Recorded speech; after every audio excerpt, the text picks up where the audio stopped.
Hello and good evening, everyone. Welcome to this week's unbelievably packed episode of Primetime Gaming with Mr. Boomstick and friends. And of course, I'm your host, Mr. Boomstick XL. And you can see we have not only a stacked panel, not only have I been advertising like I'm selling the kitchen sink, we have incredible topics that are going to fill up 2 hours of your Monday evening, and to make sure that you start this week, or the holiday week, I should say, off on the right foot.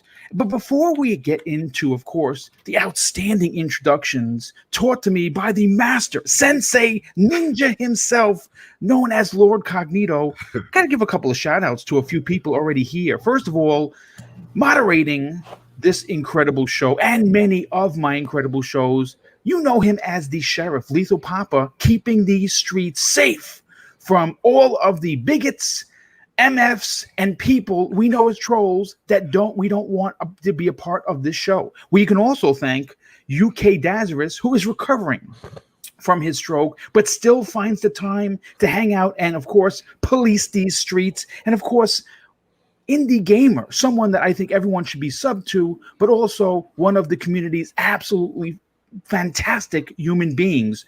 But on a side note, I'd like to say a big, round of applause and congratulations to our brother. You know him as Wilmy Hood. He and his family are welcoming in a new baby that came in this morning at 9 a.m. exactly. So a big shout out to him and his family as they celebrate an up-and-coming gamer that will eventually be on his podcast. Hopefully we're still around to hear that. So let's get into the introductions. Now, you know his voice. He is the leader of the A Squad, known as the Iron Lords podcast. He is, in fact, my brother from another mother, someone that not only I respect, love like family, but look up to. Please welcome Lord Cognito. The ninja returns to prime time. Let's go. Let's go. Let's get the energy up, man. Oh man, boom. When I had to hit you, man, because it's very hard for me to make the show. Generally, I start work around this time. But I got a wellness day, got some time off, and I said, you know what, let me hit Boom up. Let's talk to the Lords of Prime Time. I really love the show. Always try to listen to the replay when I can. Forte's in the building. My boy Clown's in the building. We were just talking. We'd have been in Orlando around this time. I would have been down there for GCX. So I kind of missed that. Of course, Cybernox in the building and Tempest. So this is going to be a fantastic show. Cannot wait to get into these topics. And always a pleasure to be here. You know that, brother. Well, thank you so much for being here. And of course, he mentioned his name, making his grand reappearance. Now, obviously, he took some time off to take care of what's most important, and that is family. But he's back in a big way, and he's coming back to podcast in a time where, quite frankly, there's more news than there are podcasters to put out the content. Please welcome back, a big round of applause, Clowns. What's up, dude? Hey, what's going on, Boom? So glad to be back. So glad to be on this awesome panel. It is a privilege and so honored to be on a podcast with Cognito again. Lord Cognito, I've been the knee. My man Klaus, man. Salute to the quarters. One of the quarters is in here. Let's go. Yes, well, Clowns, it's great to have you back. You're going to be back, obviously, pending anything that goes on with the family, because, this is the family first channel, but he will be making his return, and he's going to be permanent part of this show like he was when we first started it last year. So let's continue with, of course, the rest of the panel. These are the founding fathers of the Primetime Gaming podcast, and we'll start with my good friend. You know him as one of the community's absolute finest. He is what I'd like to call a destiny professional. You know him as Gaming Forte, but I know him as Brother Gaming Forte. Welcome to the show. Yo, man, what is up? And as the founding member of the Golden Company, I have to salute my man, Lord Cognito, my man's Clowns, Tempest, Cybernox, my man, Mr. Boom, doing 4 shows in 1 week. It feels like, man, it's always good being here with you guys on a Monday, man. Long weekend, a lot of stuff happened, and definitely can't wait to talk to you guys all about it.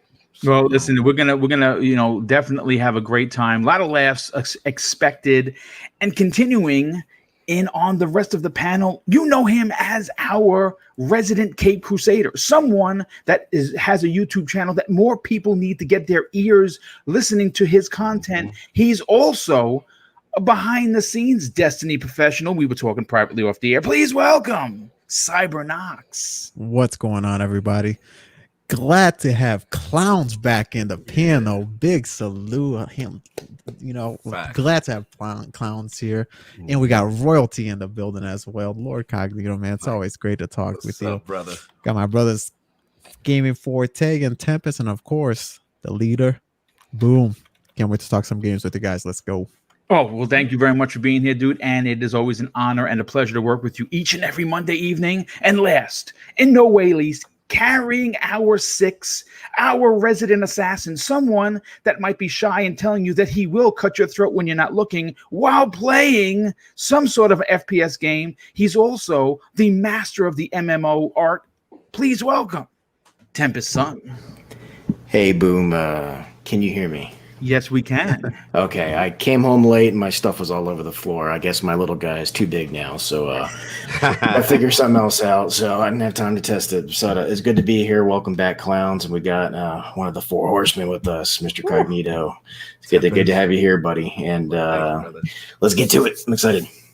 Well, listen, we're going to open up with Microsoft news. I think there's a lot of reasons to do so. Quite frankly, a good portion of the people that are listening are Xbox fans. But, I think that right now, we kind of know what Sony's doing, right? We saw the PlayStation 5, the digital and the physical version of it. We saw a bunch of games potentially coming this year and in the next few.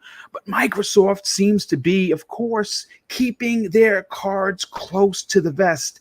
And, when Microsoft announced that many of their newly acquired and built from the ground up Xbox game studios, many of the Xbox community were wondering who would take the reins and bring back the Fable franchise. Now, and what is considered in the gaming industry, I should say, the worst kept secret is Microsoft's AAA studio known as Playground Games has been hard at work at what could, and in parentheses, be the big story-driven, adult-themed, graphical, intense first-party blockbuster that all of the Xbox community has been waiting for. And we are expecting to make a grand appearance in July's first-party showcase. Now, up until now, the words Fable have only been discussed in dark alleys with insiders hinting at the title's existence. Until now. Now, in what I'm calling the biggest confirmation yet, there has been a reversed engineering sort of thing happen, and a very tricky way of getting information that Microsoft didn't want anyone to see until, of course, that first-party July showcase, and which they're calling a night of mic drops. Now, Twitter and Reddit user who goes by the name of contributor_JP64 dropped this incredible news nugget of information on Twitter and was brought to my attention by a very good sleuth of his own. I like to call him, I think he would give the Dark Knight a run for his money in World's Greatest Detective. You know him as D. Black Raven of Twitter fame. Apparently, using Twitter's password recovery function, they were able to see where it said user, placeholder, account name, Fable, and the email had FA with a bunch of stars, and then followed by M and a bunch of stars, and it all spelled out Fable at Microsoft.com. Now, the sleuths of the interwebs have discovered that this new Fable title is going to be called based on, of course, the characters. And if you're a fan of the game, Horseman, you know exactly what I'm talking about. It's called Fable Awakenings or Fable Reawakening. And to be honest, I feel both of those are fitting considering the last time that we saw an Xbox Fable game or Fable anything, it was the underappreciated Fable 360 game called Fable The Journey, followed by a Fable Anniversary in 2014, and of course the canceled Fable Legends. So hearing it being called Fable Awakening or Fable Reawakening makes a lot of sense now. Lord Cognito, I want to go to you first because you obviously, like myself, support multiple consoles, but we represent the emerald green. That is where we lay our head down. That's what our pillow says, stamped, and it was hand delivered by Microsoft's own Phil Dominus Maximus Spenser to each one of us, and we said thank you and got his autograph to boot. What do you think of this news? Do you think that it's real? Do you think that Fable Awakenings makes sense? And what are your thoughts on this leak? Yeah, man. I mean, this is a good one because, like you said, Boom, this is probably the worst kept secret in gaming. Like as far as Playground, as far as the whole bit. And when I came across the news, it was interesting to me to see how Greedy jumped in front of it to try to shut it down. But this is one of those cases where it's like, yeah, you're saying that, but maybe the evidence is just too much. It's too insurmountable to deny. You know what I mean? And, you know, shout out to, like you said, the sleuths of the interwebs, right? They did the password recovery thing. And, you know, it came up tied to the account along with, I believe, Perfect Dark as well was the other Perfect Dark was up there too. That's right. Yeah, it was the other placeholder. And look, I get it. I think from a marketing standpoint, if you have mic drops, you know, in tuck, the last thing you want is that to be leaked. Right. So definitively, you know, Greenberg is like, oh, we do that all the time. And, you know, we do it all the time. And I get it, Aaron, because Aaron's family, respect to Aaron. He's a really good dude. But, you know, at the same time, part of me just feels that's marketing posturing, you know, and just to say, you know, well, yeah, we do it all the time. But right now we're not ready to talk about it, you know, even though you guys may have discovered it. So that's the first thing. As far as your other point, as far as the reawakening or imagining, I think that's exactly what, excuse the cause, y'all. That's exactly what Fable kind of needs. And it would be interesting because for me, I do want a dark kind of a story. I do want a mature kind of thing. I know on ILP I've got a lot of flack for wanting that, you know, third person over the shoulder, mature kind of title from Xbox. I would love it to be that, but at the same time, I do want to respect fans of the franchise. And Fable does have that kind of, you know, the cheeky humor, you know, British humor and that kind of stuff. So I'm okay. I'm okay either way. I just want to see it coming back. And the last thing I'll say, Boom, is I don't know if you remember a while back, there was some images shown from some artists from Playground. And some people were tying that possibly to Fable. And if that was true, I definitely dug the art style there. So either way, I think this thing is real. I think Microsoft is just not ready to talk about it. And I'm excited. I'm excited. Fable is a pillar franchise for Microsoft and Xbox, and they need to bring it back and reimagine it. You know, and absolutely, and I could not agree with you more. I mean, the reality is that this is one of those franchises that have sat dormant for quite some time. Right. And, you know, you needed the right team to make it. You needed the right console to power it. And you also needed the fan base to be hungry for something that we've all been asking for. Now, you know, as Xbox gamers, the one thing that I enjoy is that they cater to many genres, which includes many gamers' tastes. Not everything needs to be a dude bro shooter. Not everything needs to look like The Witcher or The Last of Us or God of War. But we would like to believe that some titles should hold those characteristics. And when you talk about Sony, right, you know, obviously they are powered by their first party dominance. And like I said, you people are going to push back on that. And I hear you. Maybe not every game is for every gamer, but all of their first party stuff is for me. That's why I have a PlayStation 4. It's why I will have a PlayStation 5. But it would be nice to be able to represent the emerald green by having a Perfect Dark be a reimagined third-person Splinter Cell-esque type of game. It would be great to go and be able to pop on Fable and have a universe like The Witcher 3 that's going to offer a wide open world to explore, where it's going to take 300 hours to complete. Oh, and by the way, we're going to keep supporting this with multiple DLCs, and that's how you do it. And I believe we're going to get it. And the Fable rumor obviously is the worst kept secret, but I'm interested to know what the returning king known as Clowns has to say. Now, Clowns, you have been talking about Microsoft for years. You have been beating the Xbox drum, if you will, for years on Four Guys with Quarters. We've been saying, you and I, King, Cog, and everybody on this panel, been saying, yeah, wait for next E3. They're going to bring the heat. But we know that they're bringing it in July, and they're going to bring it in a way that's going to be curb stomping a lot of naysayers. What are your thoughts on the recent evidence brought out by the internet sleuth that Fable does, in fact, exist? Well, I gotta say this. I am really, really hyped for this. I'm a huge Fable fan.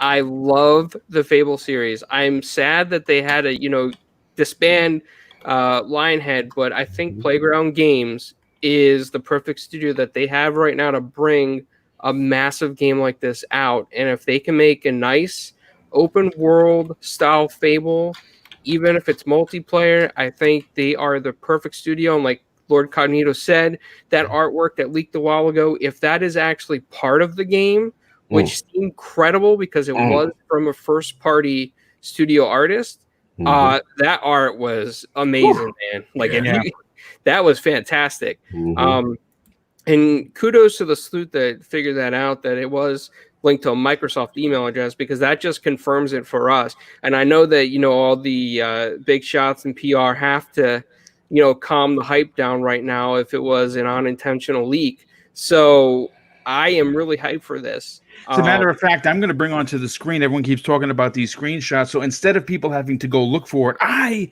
brought it into the show. Here we go. We're going to start with the first one. Here is something that looks like something out of Knights of the Round. Wow. That is realistic graphics. It's exactly what you see in Sony's first-party games, and exactly what a studio like Playground Games could, in fact, bring to the table. So continue.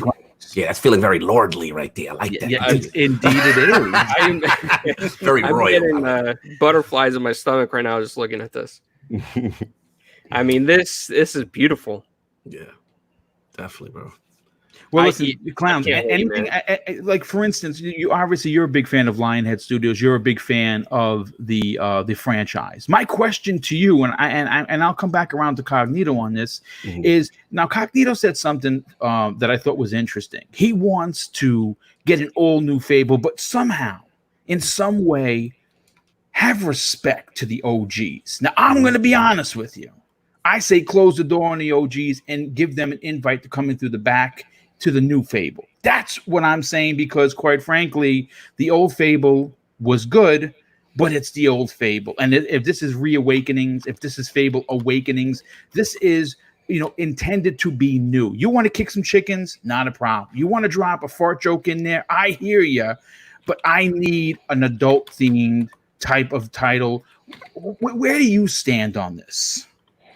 I agree. I think that it should be geared to a more mature style type title, especially with the last Fable. If you remember in Fable 3, you could, really go evil in that one. So yeah.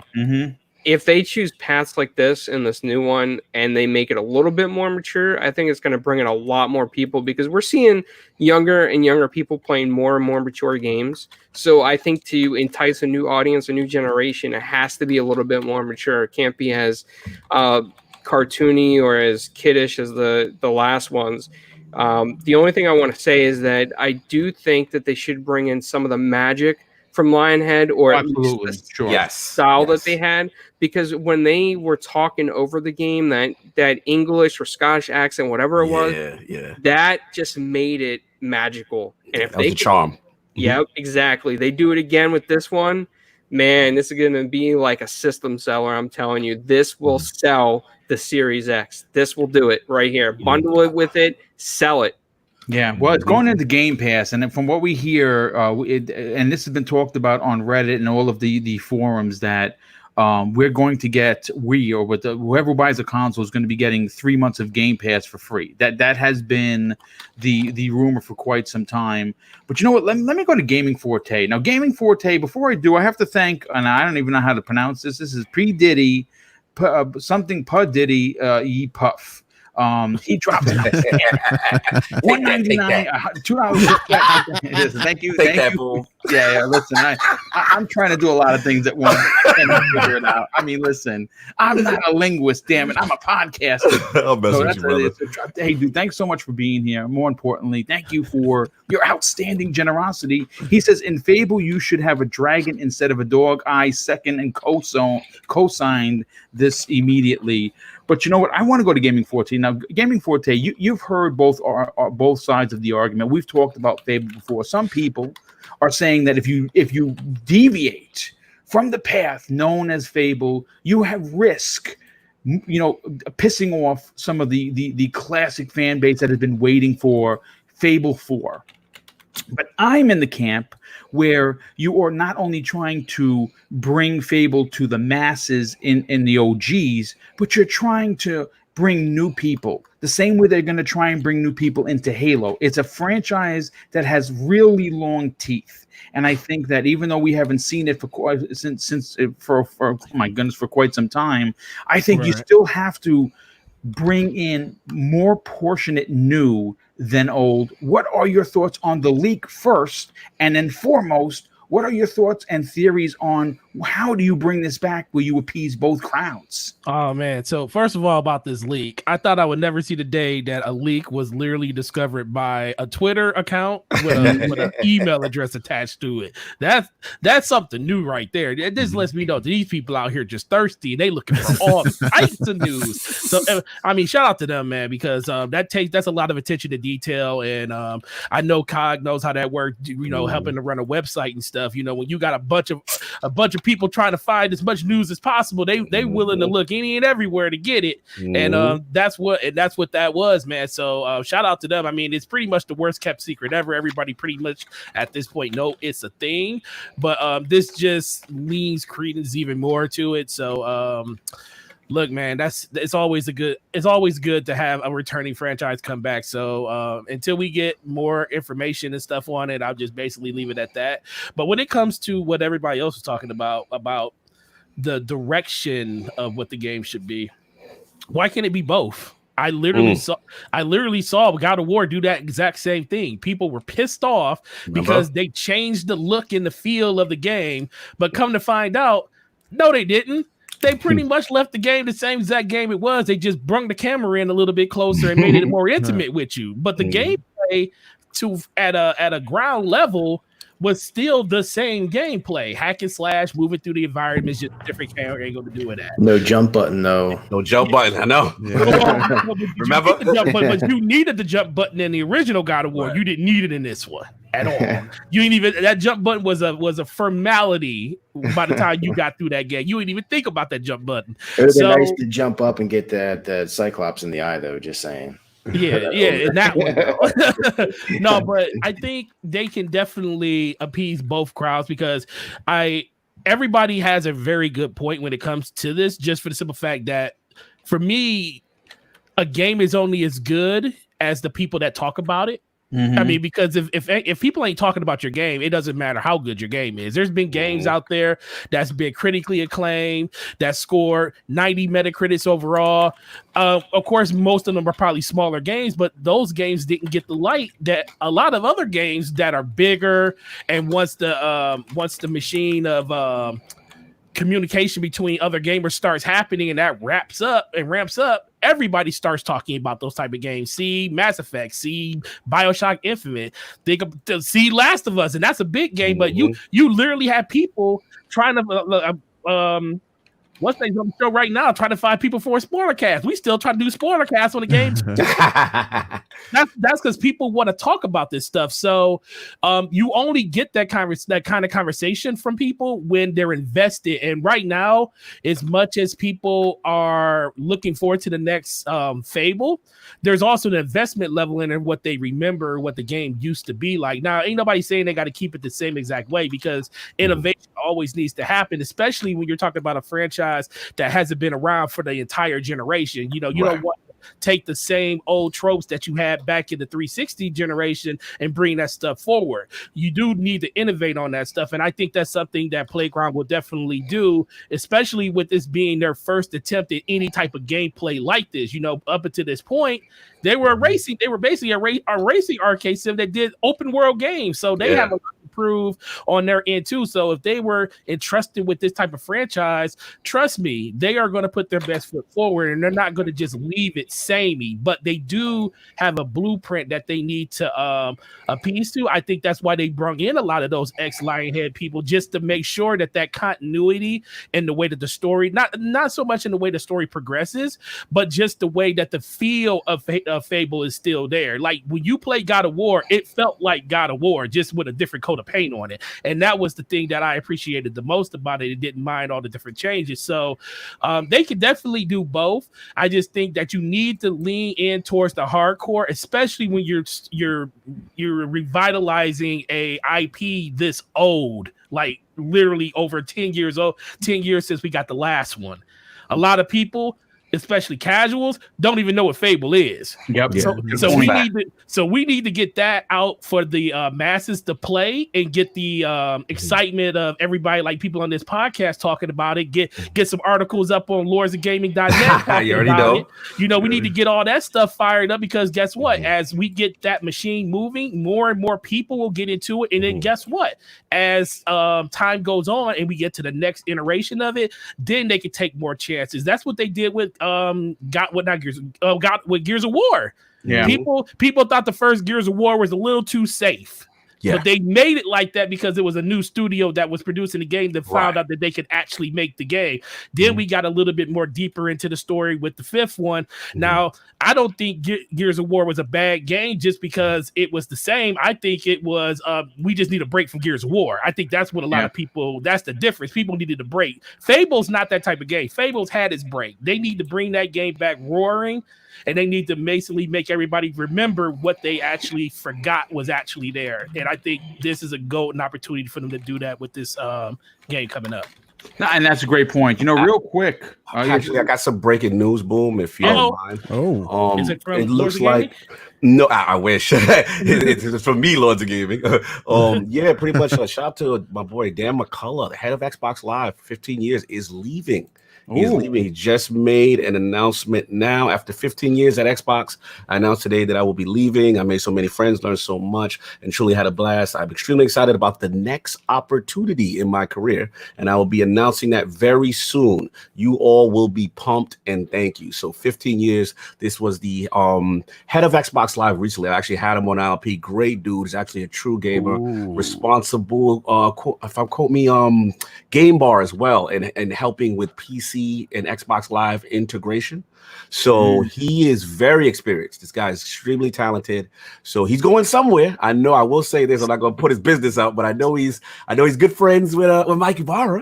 Head of Xbox Live, right? Head of Xbox Live. So just a shameless plug. I put up a tweet 2 days ago about what would happen if Xbox Live disappeared and you didn't have to pay for it no more on Xbox. Because I've been on that square for like the last year because they're at a point, and I mean, don't mean to derail it, but I've been on this square for the last few months just for the simple fact that with these services that Microsoft has, Xbox Live, Game Pass, xCloud. Technically, right now, you don't really even pay for Xbox Live. You pretty much pay for Game Pass at this point. That's what you pay for, yeah. That's what you're paying for at this point, and it's just starting to like. Are you alluding? I am alluding to one of their bombshell moments is the fact that they probably could literally just drop Xbox Live and it'd be free for everybody. That would be mega. I mean, that would be not only devastating for the industry. But in a good way, but also really really make Sony bend the knee, because they would have to follow suit in some sorts. They would have to. Yeah, that was one of the questions that Sony follow suit. Services is a big thing for Microsoft coming into the next generation. So it's very interesting. Well, Game Pass is leading the charge, and of course they've packed into the back end of it Project xCloud. right? Allowing you to play on any device that can handle the game you're going to play on. So that's a really big deal. And if you think about this, I mean, a lot. And here's the other thing, where you know, and again, we'll come back to this particular topic with Fable, but just to reiterate on Gaming Forte's point, why your point has credence. And why I think that they're, and I voted for it on your YouTube channel, Mr. Cognito, onto something. That's the one I want to see. No doubt. Thank you, brother. That's what I want to see too. Yeah, it's the reason why I say you're onto something is because a lot of people have been barking at Microsoft for quite some time to say, asking them, how come I need Xbox Live for free-to-play games, and they haven't moved their stance on it. Could you imagine the reason that they didn't move their stance on this? Because Xbox Live is going to be free, and they just weren't ready to talk about it at that point. And they just said, you know what, we're just gonna chill, and people are gonna, And listen, the reality is Xbox Live is the most secure out of all of the gaming platforms. Let's call a spade a spade. I mean, it is the most secure. They've never been hacked like Sony, and they certainly know, and they have voice chat unlike Nintendo. Yeah. So I just look at it just to add one more, just a little more credence to it. I just look at it as xCloud matures, as Game Pass matures, as we get this into more other platforms. They really technically can't charge to put Game Pass, not Game Pass, but Xbox Live somewhere else. Like PC, it's technically free. They basically just charge you $15 just to be able to move your games back and forth between, you could play on both systems and stuff. That's what you're paying for. So it just seems like if you're going to have the ability to play on mobile, have the ability to play on Switch and PC, sooner or later it's like, well, where's the benefit of Xbox Live truly at? Because everybody that plays on Xbox, most of them play online anyway. And if you're just going to tie it into a service, it might as well be a service that everybody's going to benefit from, which is games. And I think that's why, and that just hearing you say that he was leaving the company and he just happens to be the head of Xbox Live is like, just to piggyback on what Forte said a little bit too, I think at that point when they were offering Xbox Live is they didn't have anything else to offer, just exactly what you said. Now that they have additional services like a Game Pass or a Game Pass on PC and potentially xCloud is going to be on the Game Pass, so Game Pass literally takes over. Exactly, takes the place of Xbox Live. So they can potentially just say, okay, no more Xbox Live. You just need a service here where we offer you all this 200 plus games, and go ahead, go crazy. And guess what? It also ties into the fact that they've been giving it away so much. Maybe this is why Xbox Live and Xbox Game Pass Ultimate has been like $1 for so long. They're literally like, look, everybody was complaining about all of this stuff when we said, look, the reason PlayStation gamers don't understand is because Xbox gamers been conditioned to this. We've been conditioned over the last 3 to 4 years with our games going to PC, cross play, cross save, cross buy, all that stuff. All our games basically not being just Xbox anymore. So we're used to it now. So now they're setting it up saying, wait a minute, $1 for Xbox Live. You can extend it for 3 years and you don't even have to pay for it. You only paid $1 for it. They're setting this up to basically tell everybody like, hey, guess what? And if you already have Xbox Live, you don't even have to worry about nothing because you're in the clear. And now it's free for everybody else. So you don't feel like you're losing money because they're giving it away to everybody as it is already. Well, I mean, listen, and that makes a lot of sense because obviously with him leaving, and who knows where he's going. For we know, he'd be going to Sony. You know what I'm saying? Sony needs help over in that area. Sony needs help over there. Jesus.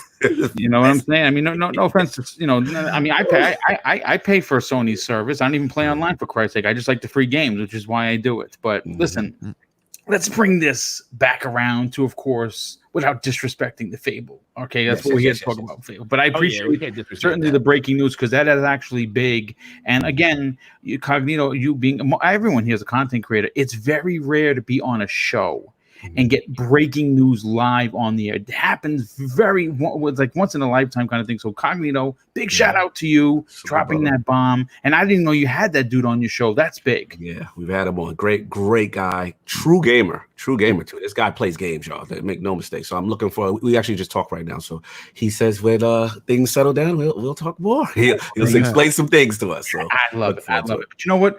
I want to bring Cybernox into the conversation. Now, before I get into your part of this Fable conversation, Cybernox, let me just catch up on some of these outstanding and very generous super chats. First of all, LMNOPO, good friend of the show, very generous friend of the show. He drops a $5 super chat and says this. Phil, give us a link to pre-order series already. And yes, I agree. Enough of the shenanigans. Let's just lock it in. And PS5 will. I have to hold on. Let me compose myself. This $10 super chat comes in from PS5 will ship with bags of ice.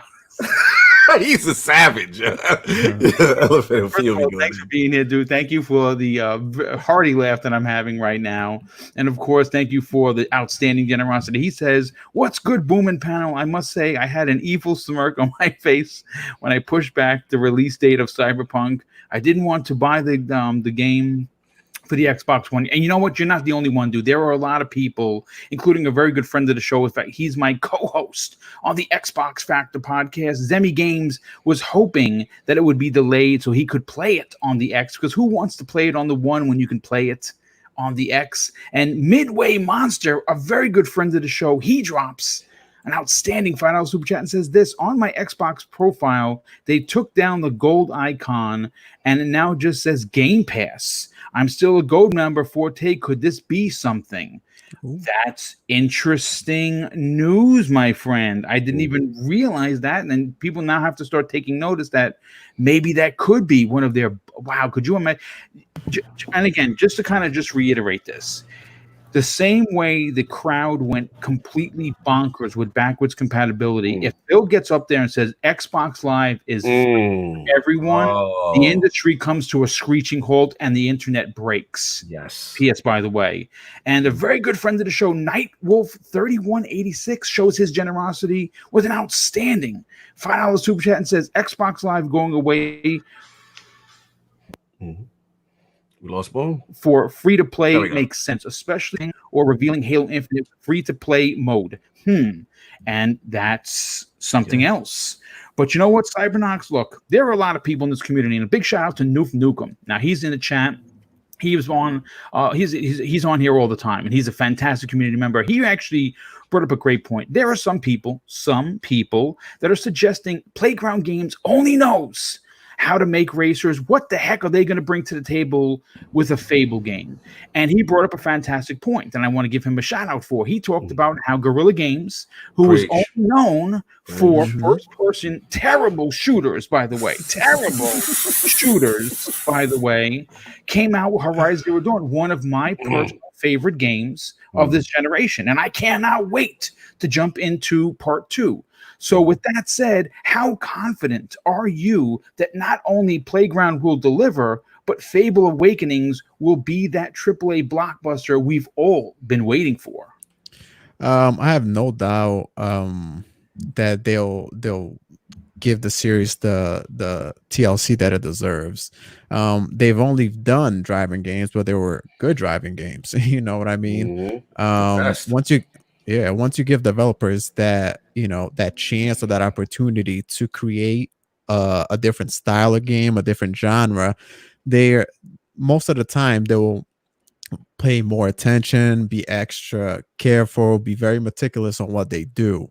Here they have a chance to prove themselves as not just a driving developers, but also a multi-genre developer. I think Microsoft is in an interesting position with all of their franchises right now, because they have these IPs, these beloved IPs, in which we've known and loved, but they need to evolve. They need to, be something different. So I'm curious to see what they do. I'm very excited. I love Fable. I love what they, how all the mechanics and, the morale, everything like that. Were you good? Were you evil? Everything had some sort of consequence. You know, yeah, that's the word I was looking for. Everything had a consequence for what you did, and some of the things you could do in that game back then on the 360 were amazing, you know. So right now, and another thing, there's no excuse for what they can make this game be. You know, they have the power, which is the Series X. They have, you know, the power right now on the Xbox One X. You know, I know it's gonna have to be played on multiple consoles, but still, like they have the ability and capability to do anything that they want with the genre. And from the screenshot that you're sharing with us right now, that you shared before, it just looks amazing. The only thing is, I'm not sure if it's going to be that mature content that everybody wants, just because, like everyone alludes to, Fable, the first Fable, I mean, it was rated T, right? It was rated T for teen. It was mature. Was it mature? Yeah, okay. For sure. I thought it was teen. That's what I was saying. That I didn't know if they wanted to reach a wider demographic than just a mature crowd. But you know, everybody plays games that, you know, rather it's rated teen for teen or M for mature. But I'm excited, man. They're a great studio. Screenshots look phenomenal. I'm liking the way it looks. You know, I know a lot of people tend to like that that the art style that the first few Fables had. Very whimsical type of art style from the first one. But you know what? Like I said, listen, what I want to tell someone that's going to push back on a more adult themed or graphically intense Fable, listen, you had your trilogy. No one shortchanged you on the 360. You got a chance. You got a chance to play Fable on the OG Xbox. They remastered it with the anniversary edition. You got your Fable 2. You got your Fable 3. You had your trilogy. It was great then. We look at the games that are coming out now. It just would not fit correctly. That's all I'm saying about it. Yeah, but that's all I had. I think it's gonna be. I think it's gonna turn out to be a good game, potentially a phenomenal game, and it's gonna be. You know, a lot of people are gonna be able to play this game due to Game Pass. So it's gonna be great to see what you know, the gamers think of it. Yeah, it certainly is, and I cannot wait to get first eyes on it. But let's bring in Tempest, son. Tempest, obviously, you play a tremendous amount of games, and they could be small games all the way to big AAA blockbusters. But when you say Fable, when you talk about this recent leak, this basically puts an exclamation point on the fact that the game exists, right? We have an email address that goes back to, and again, the sleuths that figured this out, how to recover a password for Twitter to find out who was the original account holder, and they figured out that it was Microsoft, is just pure genius, or potentially a hacker in the making. But when you talk about Fable and you talk about relevance, even though it has not seen a release recently, the game still holds massive relevance. When you look at what Sony Santa Monica did with, of course, Kratos, right? He was the angry man that the camera pulled all the way back up into outer space, and all you saw him was a speck. But you know what? He was an angry man with no personality other than yelling and tearing people to pieces. And somehow or another, that studio, run by Cory Barlog and that amazing team, brought a sense of, I guess, a human side to Kratos that we never thought it could happen. And they did it in a way where a lot of people will agree that they appeased both sides of the coin.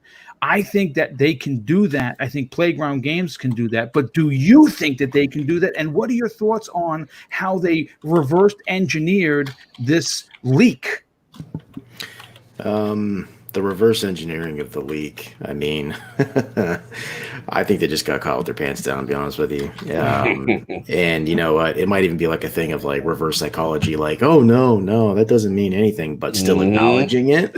Why would you acknowledge it? That's not what these companies really do, to be honest with you. So, you know, I don't know. As far as the game goes, I don't think I've heard anybody mention this, but I think this is the game and the reason why Microsoft probably wanted to buy Playground Games. I think this game's further along than people think.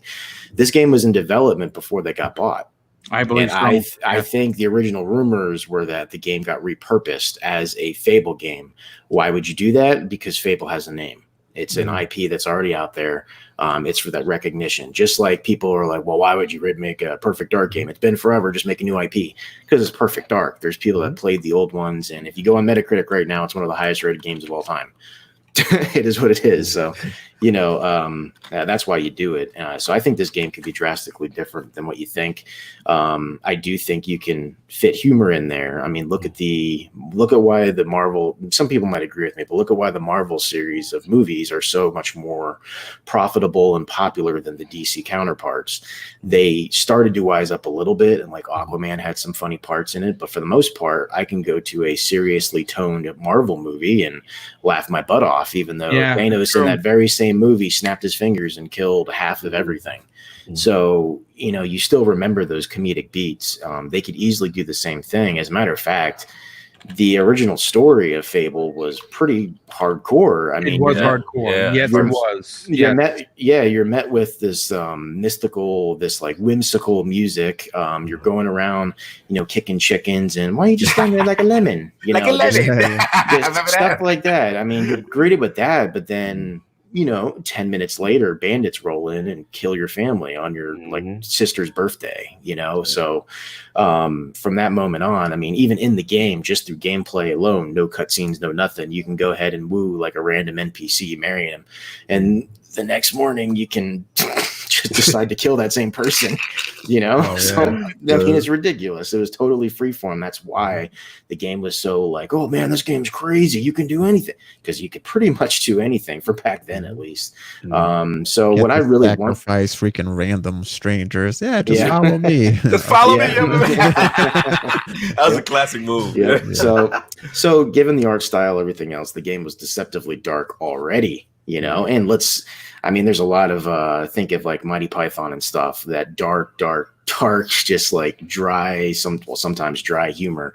It can be very dark, but they find a way to make you laugh at it. It's almost uncomfortable. That's brilliance in comedy. But anyway, as for what I want from the game, I want, first of all, I don't want magic, ranged weaponry, and melee weapons to be tied to one button. I want to equip a weapon and have a pretty deep combat system. I think that would separate it greatly from the original. I think if they should pull from any game, and I mean any game, honestly, in my opinion, just because I'm a fanboy, I think they should pull from the Dragon's Dogma series.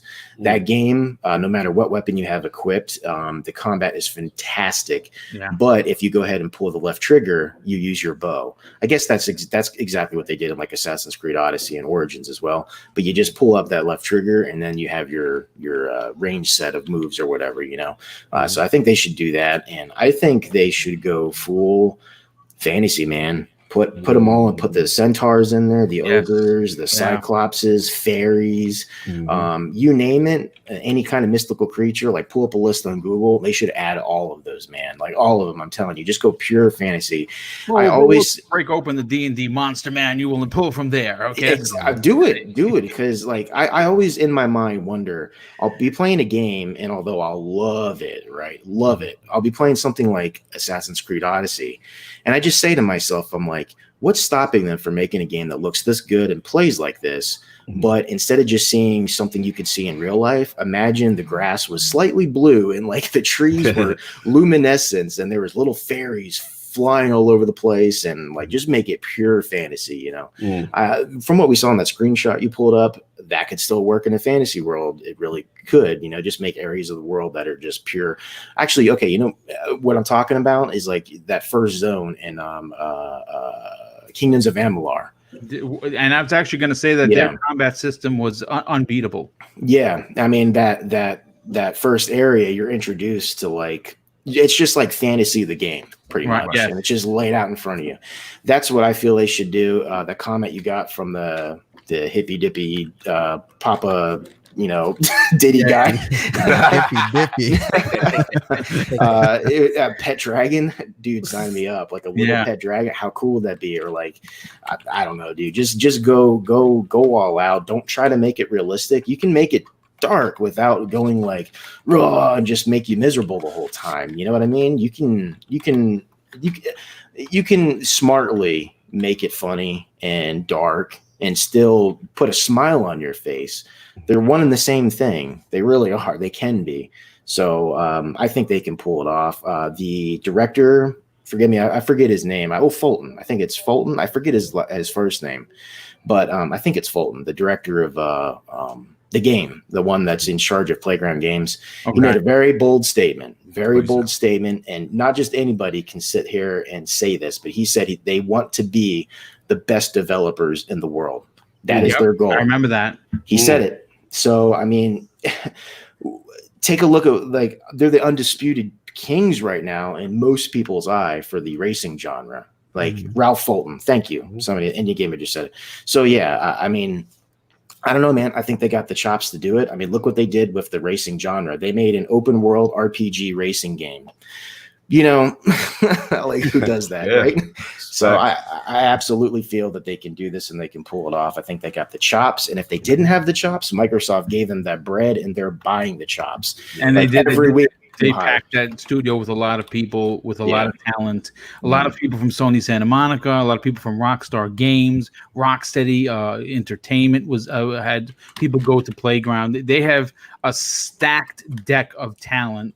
I think we're going to get something special. But you know what? First of all, this is the way you open up a show. You get breaking news and you get Fable talk. But, you know, I want to move on to the next big topic. Before I do, let me just catch up on some of these super chats. First of all, Elemental P.O. shows his generosity once again with another $5 super chat and says, the Ori series is my favorite new IP of the gen. If Xbox teased another one with just a logo in July, it would be a fire announcement. Yeah, you know what? I wouldn't be surprised if you hear about the other game that they're working on, because it isn't Ori. There is another game, another fantasy IP, a new IP that's going to be a Microsoft exclusive that they're working on that I believe could potentially be at this event. Black Eye Dog, the very generous friend of the channel, drops a super sticker for $5. Thank you so much for that.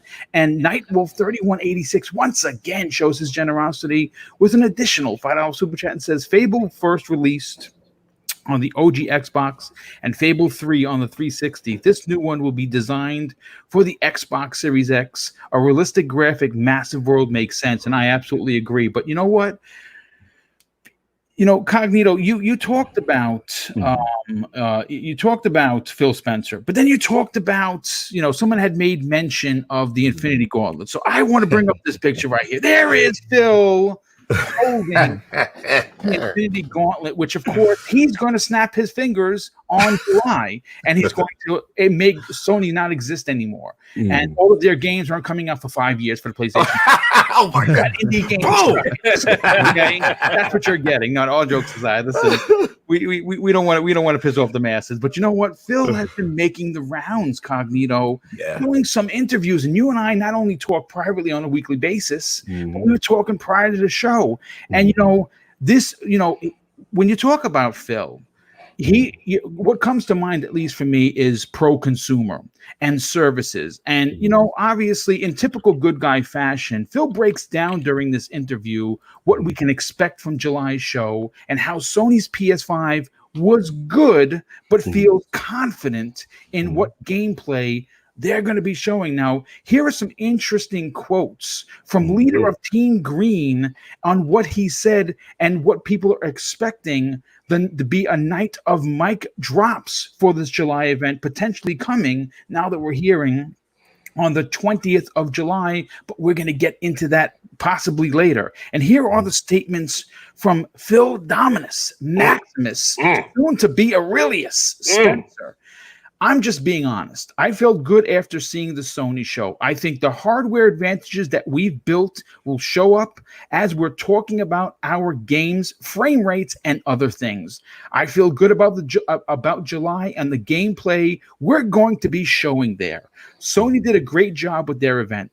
I'll also say, as a gamer, it's nice to see both of us out there and competing. I think the competition leads to better outcomes for both companies, and I love that. Our teams are working hard to get our July show lineup up and running. We are taking feedback from our last event, the May Inside Xbox, and people are going to be really pleased with what we're showing at this event.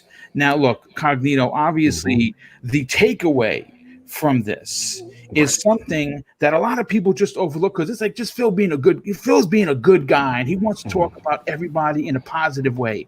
But did he? That's the question, because after he says, I'm just being honest, I felt good after seeing Sony's show. Now that, in your opinion, is what?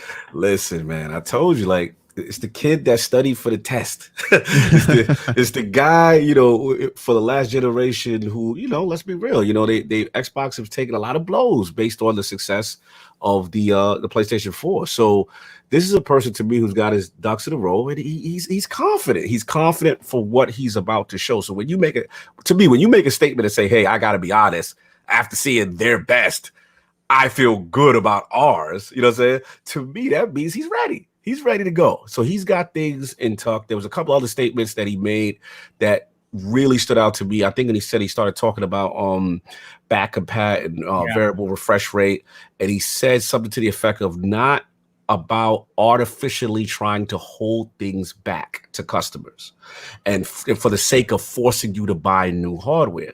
Now, when I hear that, this is someone who's paying attention to what the opposition is doing. And we know Sony's mantra has been generations, making people go from the PlayStation 4 over to the PlayStation 5 as quickly as possible. That's been their mantra. It seems that Microsoft is attacking them on that front with, the smart delivery, the back compat, forward compat, all that stuff. So the marketing strategy seems to be in tune with what they perceive PlayStation's weaknesses are. And they are drilling that home every single time they get a chance to, whether it be Greenberg, whether it be Phil. And ultimately, what I got from this is, again, he has a lot to show. I told people when you do the Game Awards, which was one of the greatest moves I felt they made to set off the generation. This is we're coming. That was a boss move. That was good. That was a boss move, to listen to the intern in that room and say, hey, we need to do something different. Some leaders wouldn't do that. But he's like, no, we have to do something different. You set it off, right? You set it off with Hellblade 2 that you could have easily held for July. Let's be real. You could have held that and we would have been like, oh my God, this is insane. Right? So to set that off, that to me, that's the warning shot. That's the warning shot to let the opposition know this generation is going to be different. We're going to be competitive. So that's the first thing. Then I know a lot of people had some issues with the third-party show in May, but I look at it as a positive because I say, okay, first of all, there were a lot of mature titles there, right? A lot of the knock on Xbox has been, there's not been a lot of mature. There's been a lot of passion projects or a lot of kiddie games. A lot of those games like Medium, Scorn, The Ascent, what is it, Bright Memory, Infinite. These look like mature action games. Now, you can complain about gameplay. That's fine. That's justified. But I'm just looking at the quality of the content shown in conjunction to things like Yakuza, which would never launch on an Xbox platform first. So again, taking narratives away, Japanese games like that don't normally come to Xbox, right? So if you have that with the Game Awards, you have the third party show, right? To me, if you have that, to me, that shows you had so much stuff that you had to separate it, right? So I can only imagine what you got in tuck for July. Like that gets me excited. That gets me excited to see what's coming. And to me, when you walk around, now, of course, he's got to show and prove. He's got to finish the deal, right? But in my opinion, when you have that much to show, you're ready. You can't. It's like he can't wait for July to come. That's the vibe I'm getting. You know what I'm saying? So we'll see, Bob. I'm pretty pumped. I'm pretty excited. I love the transparency as a gamer. That's all you can ask for. Knowing what's going to happen, knowing the mentality of their system and their focus. And the last thing I'll say was I love the commitment to frame rates. That is huge for me. Because no disrespect to, for 4K brethren, that's cool. But I'll take 1080p or 1440p with 60 frames any day of the week. I've been gaming on PC for the past year, and I tell people all the time, Forte knows, like, we're on Destiny because of them frames. We tell people, when them frames improve, we'll be back on Xbox. You know what I'm saying? It's such a difference, man. So that's all I got. But exciting times. I think he's confident, and I'm ready, man. I'm ready, boom.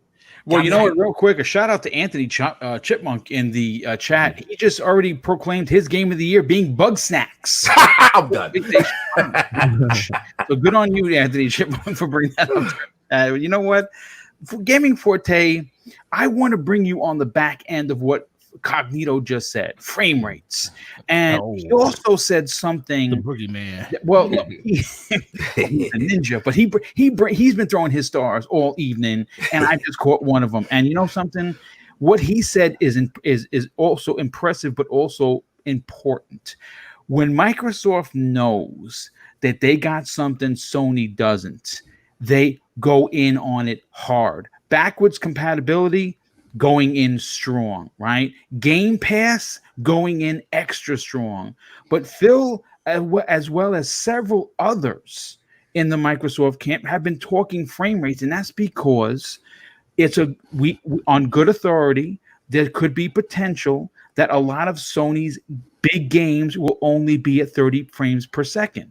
And again, this is just a theory, but Spider-Man, Miles Morales, looked, and according to, of course, Digital Foundry, was running at 30 frames per second. It's probably going to be a 30 FPS game. When you hear Phil Spenser, when you hear other people from Microsoft talking about frame rates being important, that might be something else that they're going to bring to the table that Sony may not be able to do. What are your thoughts on that part of Phil Spencer's interview?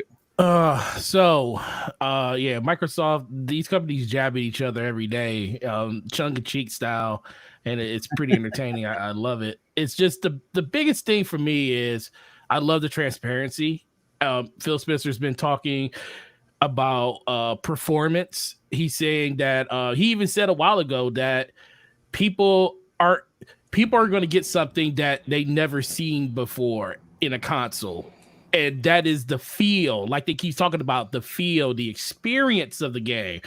And that's what Cog was just talking about. Like, we're all playing the same games, PC, Xbox, PlayStation. We're all playing the same games. Mm-hmm. But guess what?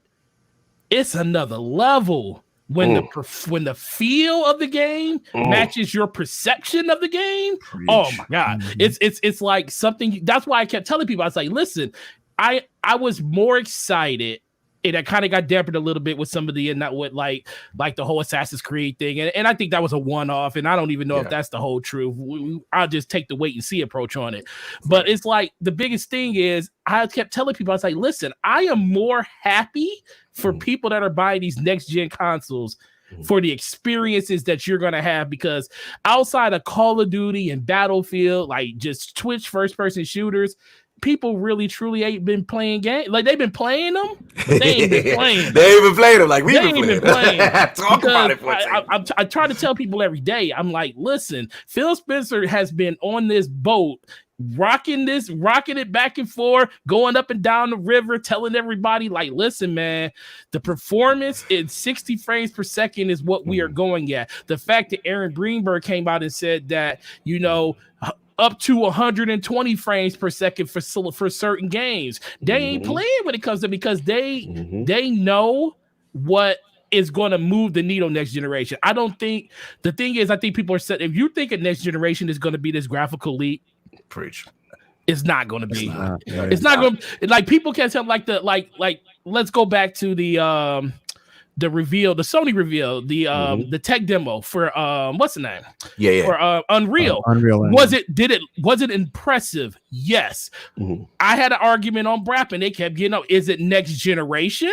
No, that game didn't look next. Well, first of all, it was a tech demo, so it can't look next generation, because I don't even think the thing's coming out. Second of all, no. Yes, has there been games that does that look great? Yes, it does, but it's not something that I don't feel like I can't see on a high-end PC or even on these consoles today. Yeah, ray tracing looked amazing on it, but guess what?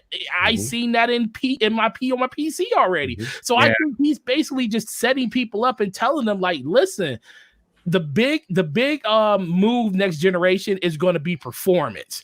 And it's kind of worrisome, because the big game that came out this year for Sony, at the end of it was Last of Us. And what was the frame rate on that? 30 frames per second. When I played it, I was like, look, man, this is a great story. This game is good. I mean, not a great story, but it was an okay story. But the game is good. But that frame rate, though, I'm like, listen, man, it worries me going into the next generation for them, because I think people love that cinematic feel and look and just the graphical fidelity that Sony brings to those games. And I'm not going to knock anybody because I love it too. Right. But I will easily take a cut in graphics and all that stuff to get a game that performs better. Yeah. I will play a worse looking game just to get a better version of frame rate, fidelity, and stuff that I can control on the side. And I'm not asking for control of the actual graphical settings and stuff for the game. Just give me 60 frames per second. Right. And that's what I think everybody wants. And I think that's the thing that Phil Spenser is really trying to hammer in on his base, that this is what the next generation for Xbox is going to be. Right. Not for everybody else. This is what we're going to double down on. Yes. And if you want an Xbox Series X, get that system for the frame rate. But we do have other alternative out there for you that can do the same thing at a lesser frame rate. I'm not a lesser frame, but a lesser resolution. And I think they're doubling down on that. And I don't know if Sony is going to. They're going to have their 60 frames per second games, but what are their first party going to do? Because as of right now, we haven't seen an idea unless they remaster an older game like they did the Uncharted collection and they did Last of Us 2 that they brought over from the last generation, made those 60 frames per second. But we didn't get any newer games at 60 frames per second. Right. And that's the thing that I'm worried about when it comes to Sony. Yeah, there's a lot of question marks. Sony, even though they had their event, they have been very coy, especially in the technical aspects of PlayStation 5 and what their games are going to be bringing to the table. But you know what, Clowns, I want to go to you next, dude, because if there is one missing ingredient that everyone on this panel, and of course the 350 plus people already here checking out tonight's show, will agree to, is that the Xbox platform, especially in this generation, has had a lack of confidence, along with, obviously a shortness to some in their first party titles. But, this issue seems to be addressed. And once the one that was being bullied in Microsoft now seems to be the actual bully of the schoolyard. They went that over the course of the summer, went to the gym, worked out, and now they're beating down people and taking lunch money. What are your thoughts on Phil Spencer's, polite way of saying they are coming for Sony in this next generation? I believe it because I think Microsoft invested, and especially Phil Spencer and Xbox invested in all those first-party studios and all that talent that they've acquired. I think that he's expecting to have next gen be a stellar lineup of first-party studio titles. And I know that some of it might not come out exactly, in the first year or 2 years of next gen, but trust me, next gen is where we're going to see it all at. And to all the people that keep saying, Xbox didn't really have first party titles or good ones, I want to say that I think that this generation that they had fantastic titles. It's just that for some reason the media just didn't like them. Like, I love Sea of Thieves, man. I think that is a beautiful game. Sure, it's a quest grinder and it's back and forth fetch quests, but man, it is a beautiful game. It is so talented. The sounds, the waves, the oceans. We had the Gears of War. We had the Halo this gen. State of Decay. I love that game. Yeah, Sunset Overdrive. All fantastic first-party titles that just didn't get any love because it wasn't Sony, and everybody jumped on that Sony bandwagon. And I think next gen, when Microsoft comes out and Phil comes out with all this new stuff, especially Fable, let me just put that out there, especially Fable, I think things are going to turn around in the media. I think we're going to see it. I think we're going to see it happen next gen. That's a great point, and I'll be honest with you, Clowns, and I think many people will agree with this. Even though the media has been extremely harsh on Microsoft, they seem to be coming around since obviously that December show with the Game Awards where Microsoft shocked the world. There's been more positive articles, a heck of a lot more positive articles than there have been negative ones. Even people who normally try to spin negativity really have been, ice skating uphill with not much traction because Microsoft has been, for the most part, dropping bombs.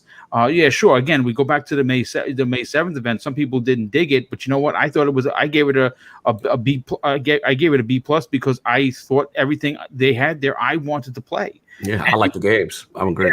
And that's what we play. We play games. And I understand the word gameplay was overly used, misused. And I agree with that. But you cannot take away games like The Medium.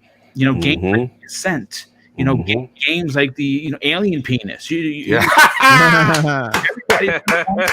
Drip, drip, drip. I'm done.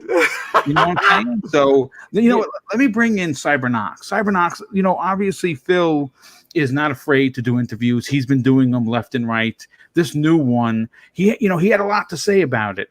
But more importantly, it's not just what he said. And I said that in the opening. It's how he said it. And his confidence is almost to the point of humor. Like when you see him, he is sitting back there so relaxed that he's laughing at some of the questions because he obviously is the man in charge. He knows what they're bringing to the table. What were your thoughts on some of the comments that I read? I think he's displaying all this confidence just because, like you said, he's the boss. He knows the product that he has. He knows what's coming. He's been running up and down the gaming streets, just saying frames are coming. Trust me. Not just that, the games are coming. They've purchased. They have now 15 studios total under the Xbox umbrella. Everything has been lining up for them to take over this generation. Not necessarily that they'll do so, but they have the confidence that they will have the best product to put forward. Now, you can tell, man, right after that December Xbox One X, the Series X reveal, he's just been another Phil. He's been walking in there. He's just like, listen, here it is. Like multiple people have, actually seen the console, touched it, inspected it, disassembled it, assembled it. Like the transparency that they have with their fan base is by far like the best one we've seen. Preach. They've told you exactly what you can expect. You cannot be surprised by anything that they say because from day one, they've been telling you exactly what their game plan is. Now I agree with Forte. They've been spoiling us a little bit. I think right now, we play on Xbox, our games convert over, our cloud saves goes to PC. You can continue your game on some games. Obviously, you can go on PC. You can do this, and that. Xbox Game Pass, you have that on your consoles, PC, future, xCloud. It works. Like it works wonders in the day and age where we're able to play our games anywhere, take our games anywhere, let's say on a tablet, on our phones, regardless of what it is. Xbox has just been better and been more transparent in delivering that message. So man, Phil's been doing a phenomenal job. I cannot wait for the July event. I hope that the only thing that I'm a bit surprised that they are doing a live show, even from the all the slack that they got freaking from their May event. I thought they would have done a pre-recorded. They can get their messaging right. It might be live pre-recorded though. It's going to be live pre-recorded. Like Sony's was like live. Sony did. Yeah. Oh, they're just premiering it. Okay. Yeah. You're going to get Phil to come up there and do his typical E3 spiel, and he's going to let the games talk.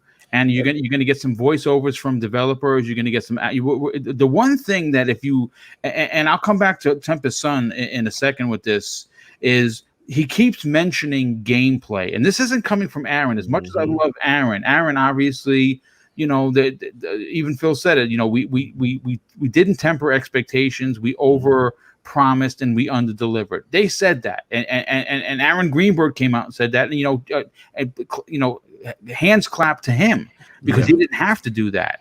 But they keep saying gameplay. Yeah, Yeah. boom, just to finish up my thought real quick. And Mhm. it's so important. Like there's a lot of casuals, and I think I mentioned this on before, that they've only played at 30 frames per second. Yes. They've only Facts. played at 30 frames. And for them to showcase the frame rate and how good it looks at 60 frames, like frames is something you can actually see. When Yes, you're streaming something at 1080p or regardless of what it is, you can see the frame rate difference. Sometimes you can pinpoint the resolution difference, but you'll definitely be able to tell on the graphics side. So when you see a casual looking at the screen, I'm like, wait, this thing is moving a lot smoother than I'm used to. What's going on here? Bro. And then that's where you grab their attention. And then now you wow them with the games and the graphics and things like that. But the frame rates is going to be key. It's something that they can really showcase. Well, I mean, just imagine, Cyber, if they get up there and they put up Forza Motorsport 8 running at 120 frames per second, what are people going to say? Oh, Right. it's going to be amazing. You know what I'm saying? People are going to be like, I didn't know that was possible. Because if Dirt's doing 120 frames per second, you can rest assured. And I mean, they got to bring all their big guns out. I mean, don't hold anything back. Just go for broke. You know what I mean? Sony had a good show. I don't think their show was phenomenal. I think they had a good show, but this Xbox showcase needs to be great. Yes, I absolutely agree. You know what? And on that, Tempest Son, I want to bring you into the conversation because, obviously Phil Spenser talked about frame rate. It's something I believe they have over Sony. I can't confirm it. I can only go based on the evidence that's out there. Whenever Microsoft has something that Sony doesn't, this marketing campaign, not last generation. We're talking about now. We're not talking about the past. It's a different Phil. It's a Phil with a strut of confidence. Yes. It's a Phil knowing what they're bringing to the table. And obviously, they have a suspicion that Sony will not be bringing it to the table. When you hear this kind of confidence from this interview, one of many that he's done post December Game Awards, what are your thoughts on the new and improved marketing campaign, but more importantly, the confidence that the company has, more specifically, especially in Phil Spenser? Dude, it is such a different Phil. I mean, it just shows in that last interview. I listened to the whole thing, and as soon as he spoke on the Sony show, he literally couldn't have said it any clearer. He's like, what we have is more impressive. That's pretty much what he said, and he said it much more polite and politically correct than that. But that's what he said.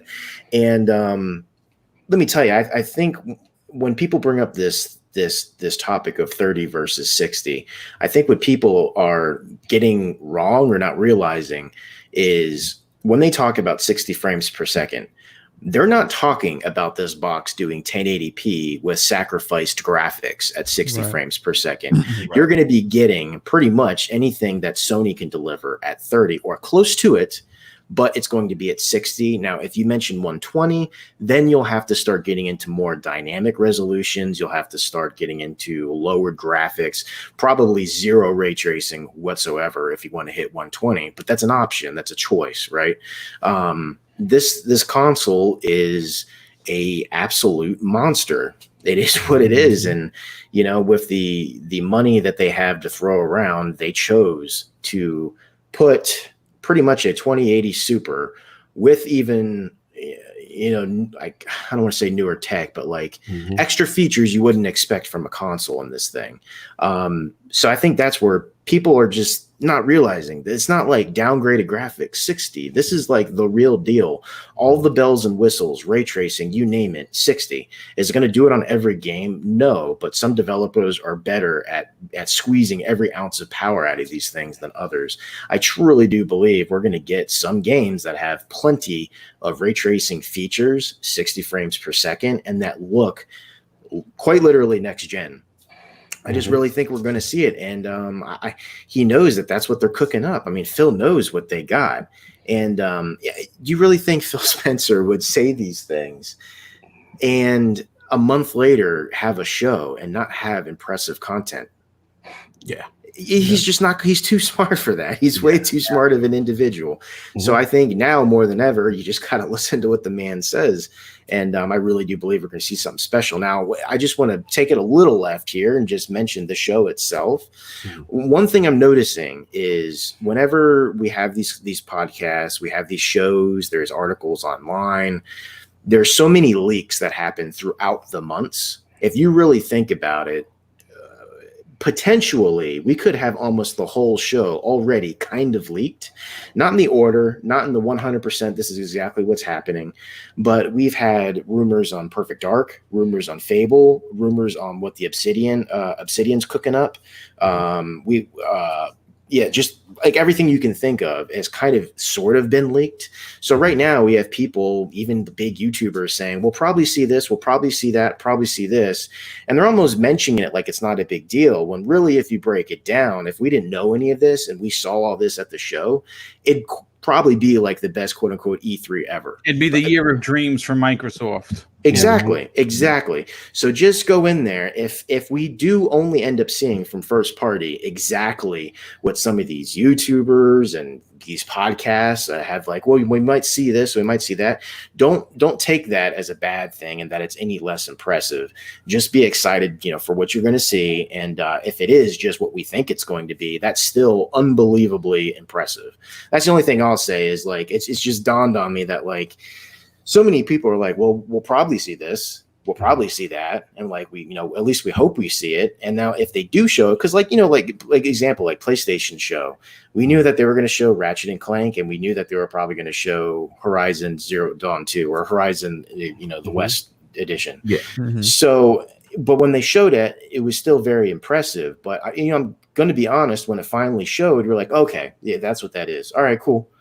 It's just, it's not quite the same. Yeah. So that's my only worry, is people might be like, well, that's what we thought it was going to be. Well, if it's all those games, are you kidding me? Like, you should be excited for that, right? So just like what the initiative has been working on, or no? Yeah, we're going to see that for sure. Yeah, I do. So just like when it finally comes out, if it is exactly what we think it's going to be, as long as it looks good and it looks amazing, then be happy about it. Don't have the like, oh man, well, that's just all we thought it was going to be. There was no surprises. That's the problem of all these leaks coming out. That's a problem with all these, the content that's, week and week in and out. We hear about these things, speculate on them. So by the time it happens, we're just like, okay, whatever. I do hope, though, with me saying that, I really do hope for something that we just don't expect, rather be an acquisition or an IP out of nowhere. I agree. Yeah. Like we've heard a few things about like what Compulsion Games is working on, but if they actually come through and show that like Uncharted meets BioShock, you hear that and you're like, okay, Uncharted meets BioShock, but that's different than actually seeing it in motion. Exactly. Yeah. You don't know what the characters are going to be like, what the enemies, the setting. I mean, they can say that, but you don't know if that's going to be like a fantasy setting, sci-fi, whatever. I just want something to surprise me. Also, let's not forget that there's going to be third party here as well. And I'm going to say it here. This is my bold take. I think the reason we haven't seen Call of Duty, I think they have Call of Duty back. I agree with you. This is the latest. This is the latest they've ever announced what Call of Duty is going to be. I think almost ever. We always get info, sometimes as early as March, but for the most part, we almost always get a reveal in May. We're way past that, and everybody was like, "Well, we're going to see it at the PlayStation event." Right. That didn't happen. That didn't happen. So that's my little bold claim. I think they have. I'm not even the biggest Call of Duty guy, but I think that would be a huge deal if they got that market. It's huge. That would be a huge get. But I'll add to your bold theory, folks, and this is my take on it. And I'm probably going to be 100% wrong, but I'm going to say, I'm going to go crazy and say it anyway. The reason why we haven't seen Batman, the reason why we haven't talk about it. Come on, boy. Yeah, tell me why we haven't seen the Court of Owls game that's coming out is because it's going to show up at the Microsoft event. But what's crazy, this is where I go off the deep end. They're going to show it. They get the trail. You're going to see Batman. You're going to see the signal, right? It's just imagine this. It's the place goes black, right? You see the bat signal. You see Batman standing. It's raining. The cape is going a little crazy, and then they just throw the name up there. But then Phil's going to walk out and they're going to announce that Rocksteady Studios is now part of X Box Game Studios, and that's an exclusive. Whoa. That's my take on it. That's why you haven't heard that, and that's why we haven't heard anything. And trust me, folks, the WB thing, we haven't heard much about it in the last couple of days. I can assure you that Microsoft is in the front running seat, and they can afford $40 billion, or not say $4 billion to buy that, to buy everything, and then just piecemeal whatever they want. Because again, think about this for a second. If you get up on stage, if Phil Spenser gets up on stage and announces 5 new studio acquisitions, and 2 of them are Rocksteady and NetherRealm Studios, it's the generation is over, folks. Yeah, but like that, that's it. Right, you're getting Killer Instinct being made by NetherRealm Studios, and you could get more Combat versus KI. And Ed Boon has talked about that. But you know what? Let's move on to the next topic and it's actually quite an interesting one that came very late when I was writing the show, but one I'm very happy to talk about. But before I do, let me catch up on somebody's super chats. First of all, a very good friend of the show, Sir X-Man, drops an outstanding $2 super chat and says he wants a game that looks like Riddick Butcher Bay. Yeah, I would love a new game like that, because that game was dope. Hold on a sec. Let me see. I just lost. Okay, here we go. And we're getting up to date now. The next super chat comes to us from Mario Pampa. Hey, dude, thank you for being here, but also thank you for your generosity. He drops a $5 super chat and says, I want to know, will there be enough time to show everything? Because I'm going to need Halo to take up a lot of the event's time. Great panel table. Thank you. And yeah, you know what, dude? I think you're going to get about 10 minutes of Halo. And I think that later on in the month, you're going to get a vid doc of some sorts where they're going to go deeper into it. But I think we're going to get at least 10 minutes of gameplay. And question is, do you open or do you close with Halo? Yeah, that's the question. I'm very curious to see where Halo's placed. I open with Halo. Halo, listen to me. I say this all the time. Halo is Xbox. Xbox is Halo. That's who you. That's who you lead dog. Your lead dog is. It may be an older dog, but it don't mean he ain't got teeth. I mean, I got no bite, right? That's right. So that's why I would open with Halo, Master Chief. I would do an opening mission, gameplay, get someone from 343 to come out and speak about the game, and they'll say, yeah, you know, we have more coming to you this summer, blah blah blah, and you get your 10 minutes of Halo gameplay running at 4K 60, and it looks amazing, and people are just passing out all over the place. Army veteran, a good friend of the, very generous friend of the show, drops a $5 super chat and says this: Yo, Boom and panel, what's up? Do you guys have an Elite 2 controller, and what do you think of it? Also, Boom, what about the Kishi with the xCloud? Well, the Kishi with the xCloud is dope. I'm gonna tell you that right now, and I highly recommend it. If you got $80 and you intend to use the xCloud service, the Kishi from Razer is dope, even though they're not paying me to say that, even though I to sponsor the show. I have it. Yes, it is dope. This is not an ad. Yeah, no, it's not an ad. And of course, I do have an Elite 2, and it's my main controller. Elite 2 is dope. But you know what? Let's bring in some PlayStation information. Now, Shawn Layden, that's a name, at least for me, that invokes a huge smile. Oh, there it is. A game. There it is. There it is, showing it live on the camera. Yeah, that you properly connected to that PC. Properly. You have to represent with an Elite controller. You will never go back to playing with a regular one. I'll tell you that much right now. But getting back to Shawn Layden, at least for me, it always invokes a huge smile on my face for many reasons. First of all, he has always been the happy-go-lucky gent that led off every big Sony event and was always high-fiving and cheering on the crowds at E3. And if that name doesn't ring a bell and you don't know who he is, he was the chairman of Sony Worldwide Studios. Previously, he also served as the president and CEO of Sony Interactive Entertainment America, SIEA for short, and he also held the executive vice president and COO of the Sony Network Entertainment International, also for short, SNEI. Now, on September 30th, 2019, he walked away from his position, or was politely pushed out by Sony, and he disappeared without a trace until now. And in an article that I pulled from Kotaku, Shawn Layden is suggesting that big blockbusters be shortened to around 12 to 15 hours. And it's an opinion that many are asking if this should happen sooner than later. So let me get into some of his quotes. He says this in this very lengthy interview, and I specifically picked these particular quotes. If you want, I'll link it in the show notes. You can just read the whole article from Kotaku yourself. He says this: I would welcome the return of a 12 to 15 hour game. I would finish more games, first of all. Just like a well-edited piece of literature or a movie, I've been looking at the discipline around that, the containment around that, and it could get us tighter, more compelling content, and it would be something I'd like to see us return to. The cost of creating games has increased. Some studies show that they've gone up 2 times every time a console generation advances. The problem with the model is that it can no longer be sustained. Major AAA games in the current generation go anywhere from 80 million to $150 million per build. And that's before marketing. It's a huge upfront cost. And now if you extend it over time, it takes 3 to 4 to 5 years to build a game while you're not getting any return on that investment.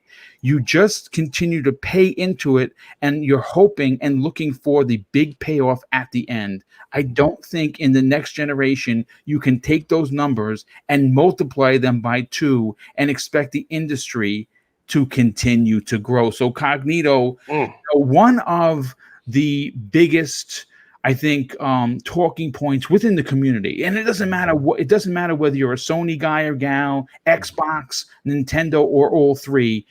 A lot of people enjoy 12 to 15 hour games, but they don't enjoy a $60 price tag. Right. Though there are some, most in the community, like myself, who enjoy 30-hour romps. I put 35 hours into The Last of Us 2. I put over 50 hours into God of War, and so on and so forth. I put over 60 into Horizon Zero Dawn. But I just love big games, and I also like the $60 price tag. But it is pretty unusual when you see inflation going up on everything except for games. Are we at a crossing point where $69.99 before tax could be happening? And do you agree with Shawn Layden wanting to lower costs by making games smaller?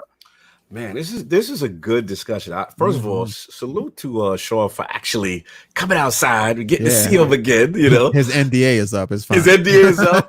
He's able to talk. They got him out. So look, man, it's always good to hear his perspective. And I took a lot of things out of his comments. Selfishly, as a gamer, the first thing I took out of it is I do agree with him as far as the hours. The only reason why me and you are on the other side of the fence with this, Boom, is look, I get it. The big games, the big open world games, 60 plus hours, they have their place. And a lot of people want that for value. And I get it. For me, I feel a lot of games this generation and the past couple of generations could easily have been summed up in about 10 to 15 hours. That's just me. Sometimes I feel there is artificial extension to give perceived value. And I would prefer, this is just me, Cognito, selfish, you know what I'm saying? Sometimes those stories can be condensed and, get to the point and you could still have the same effect. Unfortunately, where, it's kind of going towards where you're saying, Boom, and kind of what the industry is. I want to shout out Matt Piscatella from MPD because he made a good point in response to Shawn Layden. And he pretty much said that the only way that 10 to 15 hour game stuff works like that is if subscription services become dominant. And he said they just don't sell in quantities to pay for the 2 to 3 years of development. So he said he'd like it too, the shorter games, the 10 to 15 hour joint, but it's just not how people spend their money anymore. So basically denoting that the market has shifted, and that this is pretty much the way companies are going to be successful. So I also found it interesting that Shawn would say these things, leaving because, let's be honest, the rumors were, it was kind of a hostile takeover, or you know what I'm saying, over there at Sony, whether it be, you know, between a philosophical difference between Jim Ryan, Herman Helst, and those guys. But you know, Shawn was removed in a way, right? You know, he's out of there and not, you know, being able to talk. So I think it is the timing of him speaking now is interesting. I think his philosophy is interesting because let's be honest, PlayStation seems to be more subscription friendly. You know what I'm saying? They seem to be making comments, alluding to, you know, looking at what Game Pass is doing and also putting games on PC, you know, things that the old regime wouldn't really entertain at all. They're now dipping their feet in. So to me, this denotes that there was some philosophical difference at the top, and there may be, you know, a new Sony moving forward. But it was interesting. It was some good comments. I definitely like to hear that kind of stuff, and just to get my man out of hiding. The NDA, you know, they ripped the mask off his mouth. You know, he's able to talk again, bro. So you want to hear what he got to say? Well, he got back from the abandoned island they dropped him off because he got the old cradle spear going on. You know what I'm saying? So listen, like I said, I've always been a fan of Shawn Layden. I really enjoyed his excitement for Sony and the games that they were bringing out came through in every interview and every time he was up on stage. You could honestly tell that he was happy to be there. And of course, it was definitely sad to see him go. And eventually he will write a book and we'll all read about exactly what honestly happened. But clowns, let me bring you back into the conversation. Now, Shawn Layden, obviously, he was the leader of Sony for quite some time.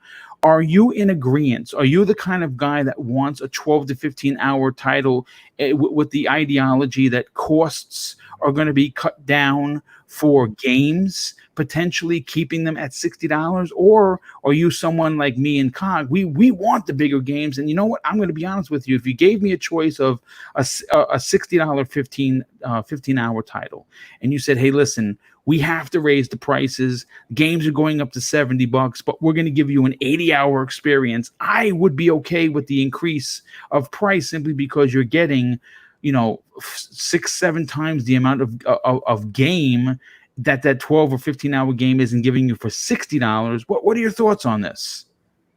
I gotta say that I'm a fan of the longer hour games, like the Assassin's Creed Odyssey, big open worlds, a lot of quests in those games like that. So I would say keep giving us the big open world games.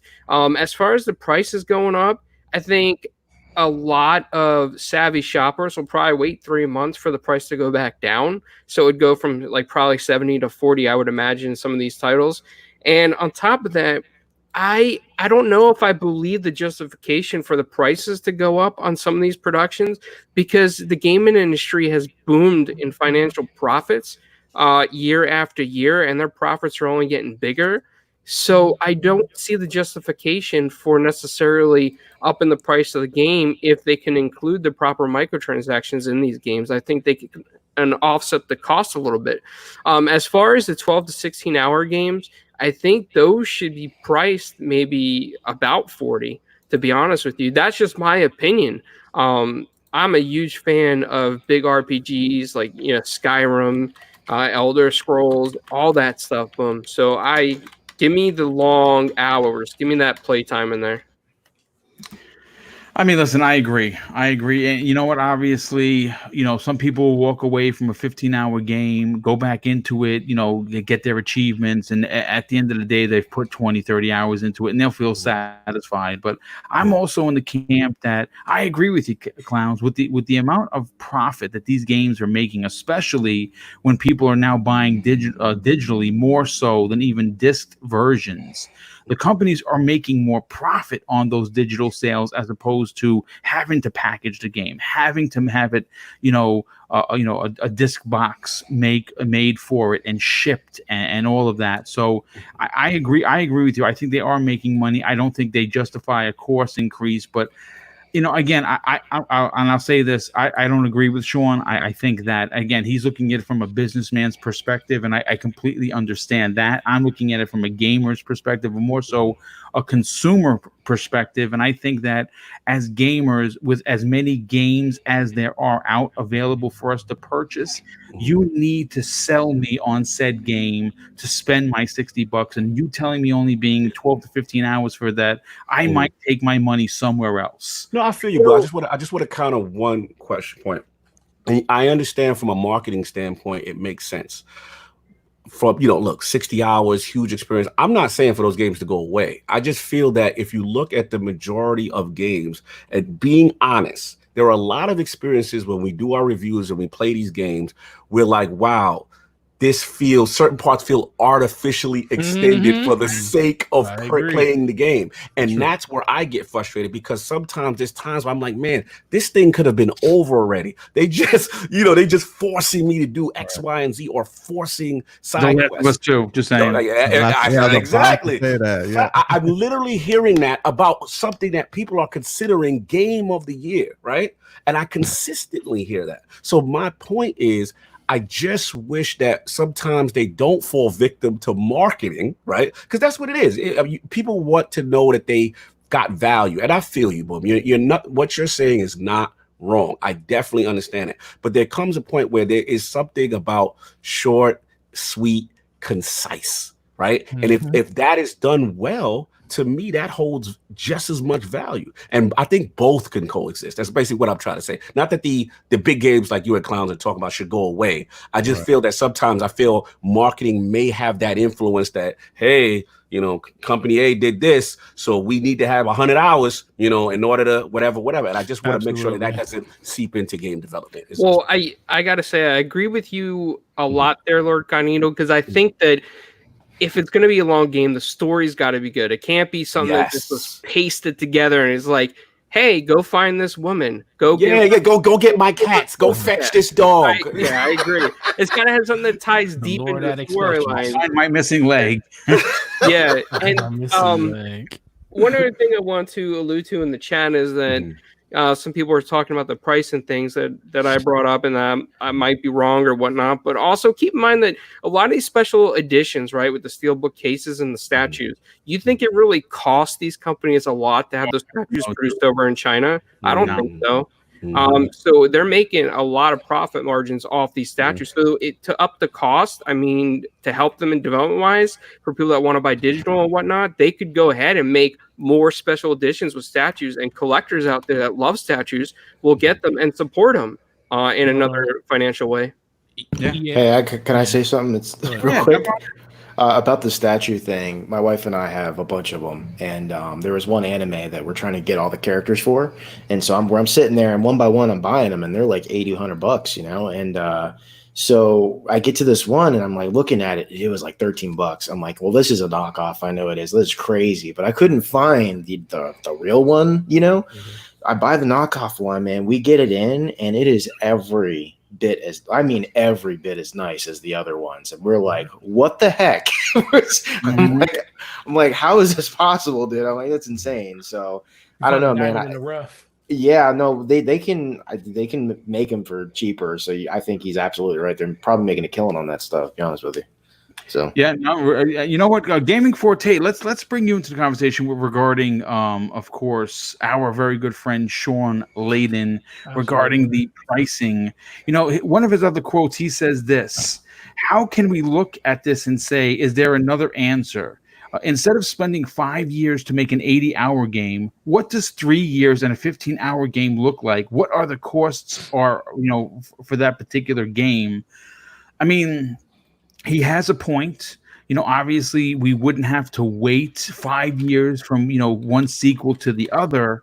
But then when you start lowering the amount of hours in a day you spend making a game, which of course will translate into how many years it's taking, we could see the loss of quality in said game. What are your thoughts on this? Should games go up in price? And more importantly, do you think they need to be scaled back?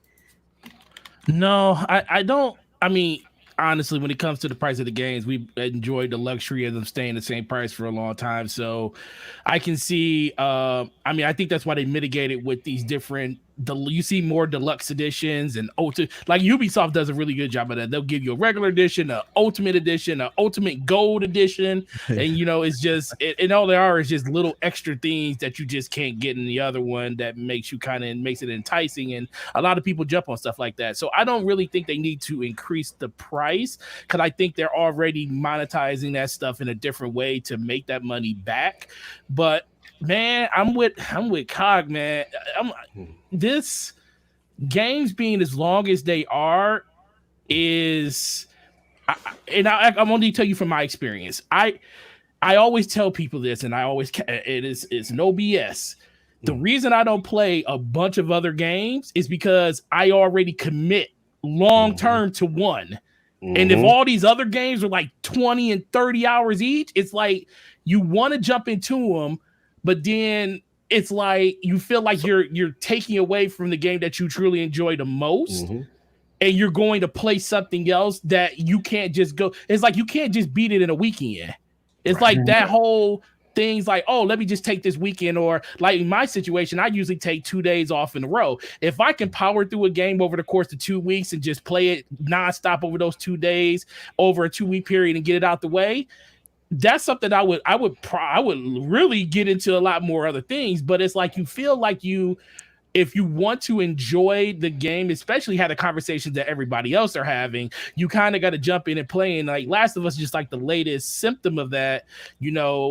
Shout out to Gaming Addict. He beat it in 20 hours, and people felt like he was cheating. They're like, how'd you beat that game in 20 hours? How is that possible? Yeah. That's a 30-hour game. How you beat? Well, that man didn't do all the extra filler that they made you do in the game. And, that's why I always go back and talk about that 10-hour side quest. I'm like, come on, man. That game easily could have been 20 hours, 22 hours, or something like that. I miss when games like Uncharted were 16 hours to beat it from beginning to end. And you got the whole story, and it's not to say that a game like GTA or Red Dead Redemption or even Assassin's Creed and stuff like that can't exist. I just feel like it's like everybody wants to do what the next person is doing. Yes. But the unfortunate symptom is you're not Call of Duty. You're not going to get everybody to want to play Warzone for 300, 400, 500 plus hours. Those people, that's the game they committed to. They're committed to playing Call of Duty. They're committed to playing NBA. They're committed to playing FIFA and Madden. That is the games that they want to play long term. They're committed to Destiny. That's their home. Everybody else wants to try to find a way to bring them into that ecosystem. Like, well, these people play these games for this much, this much, and how long their active users are actually engaged with their game. But I would think that a lot more people would try to play other games and delve into those games that are like 10 to 15 hour experiences. And I don't want them to change the price on them, because I feel like if they have a hyper focus on making the best 15-hour game they could possibly make, people will still pay the money, because they will see. I think people keep forgetting that it's an art form. It's like when you go and play a game, you're not just playing, like you shouldn't be thinking about how long the game is and all this other stuff. Like the moment I start looking at my clock, I'm like, dude, that's a failure already at me. I should not look at my clock when I'm playing the game. Like when I played God of War, there was never a moment I looked at my clock like this is going on for way too long. And that was a 33-hour game for me. Facts. So like I said, all games are done differently and they all achieve the same thing. But when I get into a scenario where I feel like this game should have been over 5 times, like The Last of Us, I felt like that game should have ended 3 times around the time. Yes. And that's the problem I think that they're having it. And I think Shawn, he hit it right on the head. Now, he is speaking from a business standpoint, but I also think it is something that can help them sell more games, because if you stop trying to be like the heavy hitters out there that garnered that type of fan base and those people that just want to follow them, because you got to think they don't play Grand Theft Auto just because it's Grand Theft Auto. They play because Rockstar gave them something, and people just buy the game because Rockstar's name on it. Same thing with Bungie. They bought Destiny because they made Halo. Coalition, Gears of War, all these other things. Why did people go out and buy Last of Us, even knowing all all of these rumors were out there, all these leaks, how terrible the story was. They still sold 4 million. Guess what? Because of the name of the company, not because of the game, the name of the company that was behind it. So they need to really they need to really sit back and just really take a step back and say, hey, what do gamers want and what will allow them to play not just this game but the next game? And sometimes it's good to leave something on a carrot on a stick. I don't need to be told every little thing in one game. It would have been nice to have stuff kind of parsed out over the course of a couple of games, because I feel like they try to give you everything and then people don't even get to the end. You don't even get to the end of Red Dead Redemption, because I think they put a stat out how many people actually beat Red Dead Redemption. Wow. It was like 40% of the people that bought the game. I thought it was like 20%. Yeah, 20% of the people. All that content that was in the game, only 20% of the people beat it, because guess what? 90% of them probably checked out because they was like, dude, this game long as hell. I got my feel. I don't need to do anything else. The graphics look pretty. I need to go play a different game, so I'm trading it in. That's what happened. And to be honest, Forte, like a lot of that stuff, I'm gonna be real. Like, I'll call me OG, older gamer, grandpa, but like some of that stuff is overwhelming when you see like so many icons on the map. Like, you know what I'm saying? It's like it's a lot for some people. Look, why do you? Well, it's Kyle. We perfect example. He's in here now. Cybernux is in here now. He asked me about Destiny, and the only thing I could tell him, I was like, bro, do whatever you want to do. Don't worry about this, because Bungie ain't gonna give you no direction in this game, because the game sucks for people that come in like late and try to figure out how to get caught up. It's probably one of the more forgiving games in doing it, but there's no direction. Can you imagine somebody trying to come in, never ever touch the franchise and trying to do it? Oh man, you asking for trouble. They're going to check out before they even got a chance to even see what the game was about. So it doesn't work for everybody. So that's why I think he's saying what he's saying. It just comes back to what games fit a model that is basically everlasting. I call it evergreen. That's what Grand Theft Auto 5 is. It's evergreen. No matter what they do with that game, people are going to play it. But every game does not have to be under that model. I agree. Last point, I just wanted, because my brother Dio Mento's in there, man. He said, in reference to Destiny, he said, look how many people are beating the raids in Destiny. It's not even more than 10%. And that's in-game content that resources were allocated to it. We were just talking about that beforehand. This is here's a crazy stat, Cog. I have never done a raid. See, that's my point. But here's the thing: I have over 1,500 hours in Destiny 1 and over 600 in Destiny 2, but never did a raid because I was happy and content doing just the regular strikes and nightfalls and things of that nature. I was okay with that. It's an interesting debate because, like you said, there were a lot of Destiny players. At least for me, I can speak. Forte know this story. Like, I was ready to give up Destiny with part 1. And it's not until someone dragged me into a raid and I saw how amazing that content was. You know what I mean? And that's what really got me to commit to the game. So it's just interesting to me that so many resources are put towards the amount of hours and this end-game content. And then you look at the actual numbers and you look at the percentages, like what Forte is saying, of people who are actually completing it. It's pretty stark in comparison. It really is. Real quick, I want to bring in Cybernox and get your opinion on what Shawn Layden had to say, but let me just catch up on some of the super chats. First of all, Nightwolf 3186 shows his generosity once again with another $5 super chat, and he says this: bookend the event with Halo Fable, first or last, doesn't matter to him as long as they're there. And I think, you know what, if you're going to if you're going to do that, you got to open with Fable and you got to close with Halo. That's what I would personally do, simply because everybody's asking for a new IP. Even though Halo's the OG and it's going to be amazing in this, the $500 million investment in the Slipspace engine, I say you save that for last. You give us 10 minutes of gameplay, but you open up with Fable. That's just my opinion. Sir X-Men drops a $2 super chat and says, I love the Tomb Raider length of game. It's perfect. Yeah, Tomb Raider's length. I mean, I went back in there and try to, find all the collectibles and get those achievements, but that's what they want you to do. JD Gamer, hey JD, thanks for being here, dude. He drops a $5 super chat and says this: I would love a tight, well-built 20-hour game that is free of bugs and super polished, that fulfills the developer's vision, than artificially bloating mess. And yes, I hate to say this, as much fun as I had with Last of Us, it is extremely disjointed in its story, and it is bloated. It is extremely. I thought I beat that game 3 times. 3 times. I was like, all right, here we go. And 5 more hours afterwards. Wow. Yeah, I 35 hours in my first run through. Now I'm a bit of a collector, so I looked at everything, and I still miss stuff. But JD Gamer once again drops another $2 super chat. Thank you for that. He says, greatest game I've ever played is PDS, and that was 20 hours long.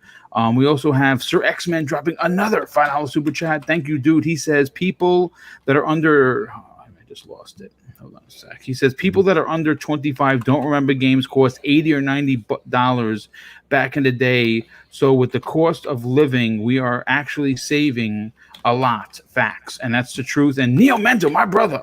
And that's right. That is my brother. He drops a very generous $10 super chat. Says the problem they're running into is return on investment. They aren't making that much money anymore on a single use games. They are trying to get into the end game content cycle. And that is actually very true. But Cybernox, obviously Shawn Layden, came up for air. He, and we all know he's alive, and I'm happy to know that. Because he really completely dropped off the reservation, and I'm glad to see that he's okay, and he still has his mind on gaming, because you never know. Even though he's retired, he could come back in some form or fashion at another company, but you don't know. He's probably just enjoying retirement. But do you agree with games being shortened in development, of course, and of course, not only having the short development, but also the short length? Are you agreeing to that, or do you want to see Witcher type, Assassin's Creed, Odyssey type games continue for the same $59.99? Oh man, it's I'm in a difficult position here, because I think Witcher is a phenomenal game, and I also think Red Dead is a phenomenal game. But more than him just saying that, we got to ask ourselves why are these developers just making games longer and longer for the sake of the games being long?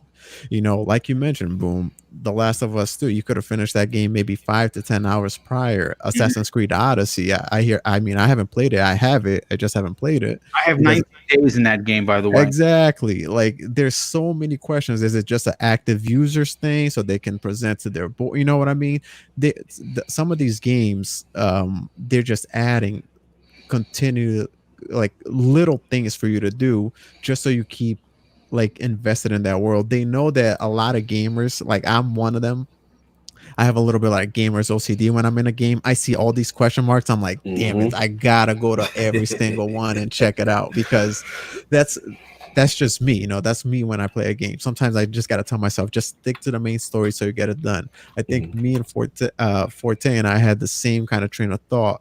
And it comes back to 2018 Game of the Year, right? It went to God of War. And Red Dead Redemption, up to that point, had won like every single category that it was in. But when it came to Game of the Year, I think, and Forte just mentioned this, only like 20% of people finished Red Dead. Why? Because that game in itself was it was great. I mean, if you just go main story to main story, you could probably finish the game, in, I would say 35 to 40 hours. But you just get so invested in that world, and you keep doing, and you get sidetracked, and you keep doing this. And if the game doesn't grab you, and if you don't commit to one specific game, like Forte was mentioning as well, like, you get checked out, and then you just jump into something else that always had caught your interest, whether that be Destiny, Call of Duty, a sports game, something that you play with your friends all the time. I'm a father now, so like I know how important and beneficial time is.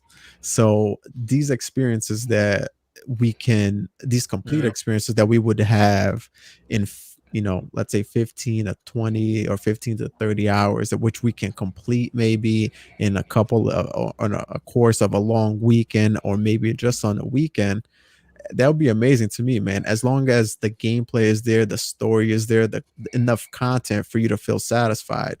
Now, a lot of people throw the argument, about the value. Are you going to pay $60 for, a 15-hour game to a 30-hour game, or 80-hour game to a 100 game?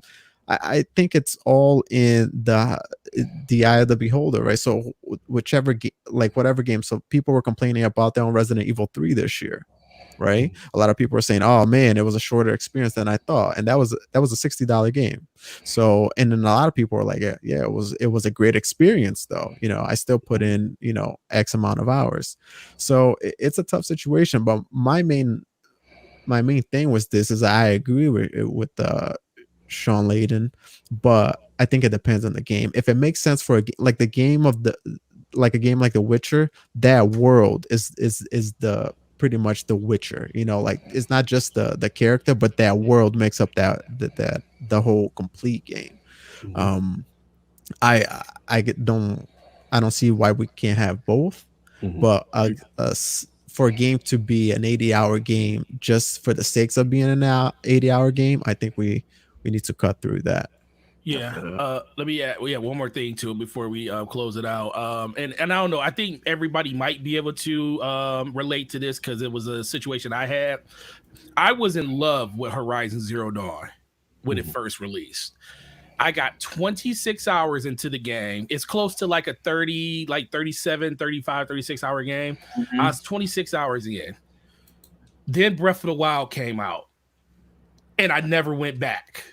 In my mind, I told myself I kind of got what I wanted out of that game. And plus, the one thing that people don't realize about a game that like a long form game, like a Breath of the Wild or a Horizon Zero Dawn, when you're playing it, if you take any type of significant break away from you literally lose where the hell you're at. You don't remember you don't remember the last thing you did. So it's like when every game is like that game, less games get bought because know I have to finish this game before I jump into this game. And I literally played Breath of the Wild from beginning to end before I did anything else. Nothing else got played until I beat that game. I put 100 hours into that game. I beat it twice. Exactly. But I never went back to Horizon because by the time I beat Breath of the Wild, I tried to turn Horizon back on and I was like,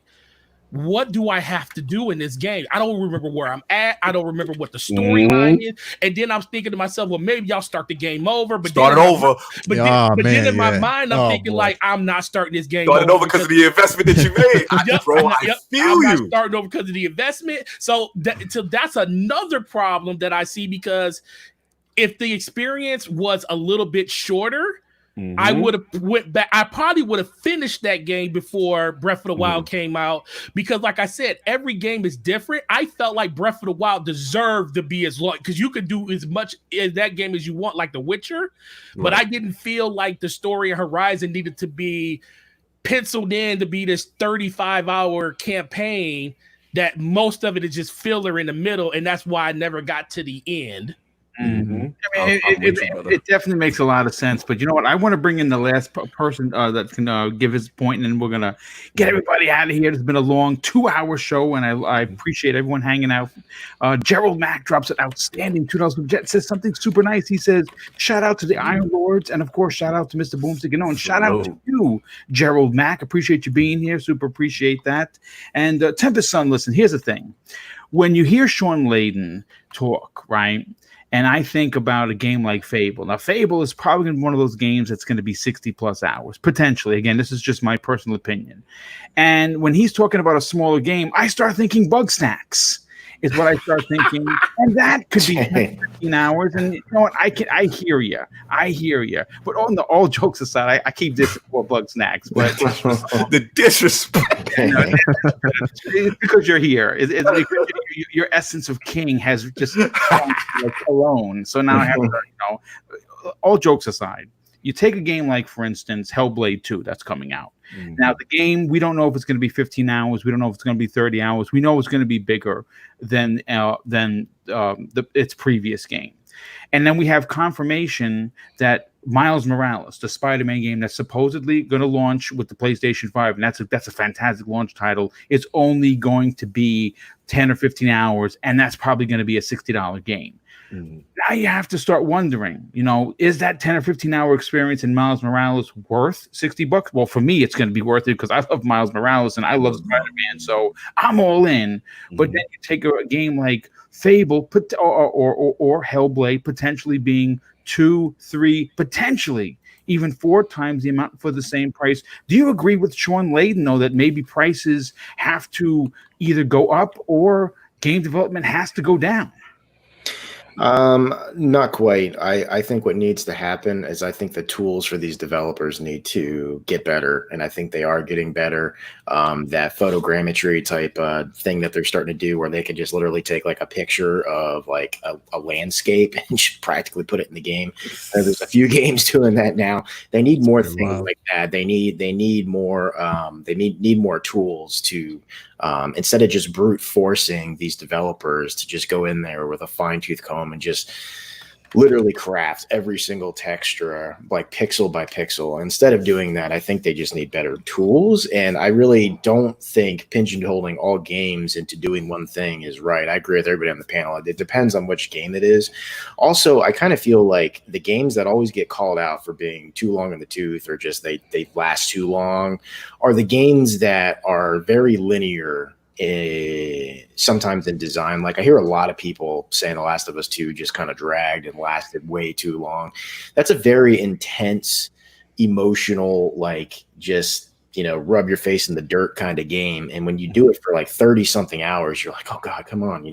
There's no like really side activities. There's no, I don't know if there's side quests or not, but you know what I mean? There's nothing else to like kind of catch your attention. So it can overstay its welcome. When you're given a game with player agency and you can pick dialogue choices, when you say something to somebody and it pisses them off, and then later on in the game, they become your enemy and try to take you out or things like that, keep a player that's all they want to do is play that game. They want to see what happens at the end, especially when I can like create a character like the Mass Effect series. I've said it before. My favorite series. Mass Effect. Say it with your chest. Say it with your chest. Yeah, Mass Effect 1 is probably my favorite game of all time. Right underneath that is KOTOR. You can make your character in that. My second favorite game of all time. So I mean, the only other thing I'll say, there's another genre that I think the longer it is, more so than not, the better it is, and that is the JRPG. The longer the JRPG, the more it's looked at as like being phenomenal because it's just like a long journey, and more so than any type of game genre, you have countless conversations with these characters and whatnot. So it's like different. I think it just really depends on the game, to be honest with you. Like one game that I think was perfectly paced. Some people said it overstayed its welcome, but I disagree because I think it ended right when it should have. I think one of the most intriguing games to me ever was Alien Isolation. That game, man, I played that game in a week. Damn, haven't played that yet. Oh, God. Oh man, that's a different level of fear. Continue, go Tempest. Talk, Tempest. I played it in a couple hour increments because my heart couldn't take it. Couldn't take it. It was so stressful, but in that 1 week when it was over, it ended right when it should have. I thought it was fantastic. Like Cyber was saying with the I beat Red Dead Redemption 2 and phenomenal. It really was phenomenal. I mean, yeah, if you could get through Red Dead Redemption, man. Whew. Oh, it's worth it. It's absolutely worth it. And like my wife never played a second of it, but she knows everything that happened because she watched me play it. She loves Arthur.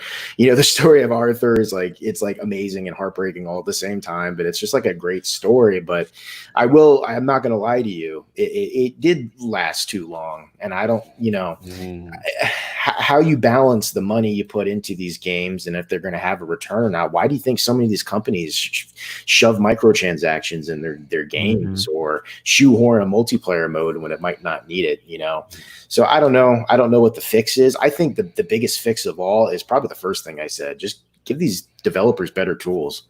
The less that you have to keep them to the grindstone for hours upon hours, no 90 or 80 hour work weeks, none of that stuff anymore. Just, focus all your efforts on better tools and make it easier for the developers to just make stuff that they find is engaging and fun instead of just like going pixel by pixel, making sure every grain of sand looks amazing. So, I mean, that's a great point. But listen, real quick, No, go ahead. You want to add something there? No, I was gonna add a little bit of a tangent. I was gonna say, and that goes for achievements too. I hate when developers put achievements on games just so they can literally keep you in their game for crazy amount of hours, like get 1 million kills, or find every nook and cranny, and like achievements to me should be something for you to experience parts of the games that you normally wouldn't, not like a chore for you to go and do. Oh, no, they got me good. They got me on the hook because I'm going back in to find the safes and a few of the things that I missed so I can get those goddamn silver and gold. Well, yeah, I think what Shawn Layden was saying too kind of goes for achievements too. It should enhance the player's experience, not make it a chore for you to be inside a game. Mile high achievement, best achievement in you know what? That's a perfect achievement though. That's like Mile something. High. All right, here you go. Mile High, baby. Club, Do the Mile High Club. Beat that Call of Duty Modern Warfare man. 2. Do the end. I spent 6 hours getting that achievement and enjoyed every minute of it. Right. Enjoy, enhance the player's experience, not, just get a freaking 1 million kills, 100,000 kills just to get, X amount of kills. That makes no sense. That doesn't enhance your experience within the game. Like, do an achievement that kind of, try to get a kill with this, try this. Like flawless and Fall Raider in Destiny. You know how many people play Call of Duty and play the same modes all the time because that's all they know? Why not have an achievement for you to completing at least a match on every single mode or something like that? So they can get crazy with it, but hopefully, again, we don't see an increase in pricing, especially now. The world is it would be devastating, and of course, when you look at the cost of 2 consoles, if you're buying them, it's going to be a little bit too much. But real quick, Drunken Ninja drops a $2 super chat and says, "Let's go, the Book of X." Thank you for that. And Neo Mental, my brother, drops another super chat for $2 and says, "Boo for Taboo." And Gerald Mack shows his generosity once again with an additional $5 super chat and says, "Lord Cognito, Boomsticks, you guys are the Avengers of podcast world. Salute. I love you guys.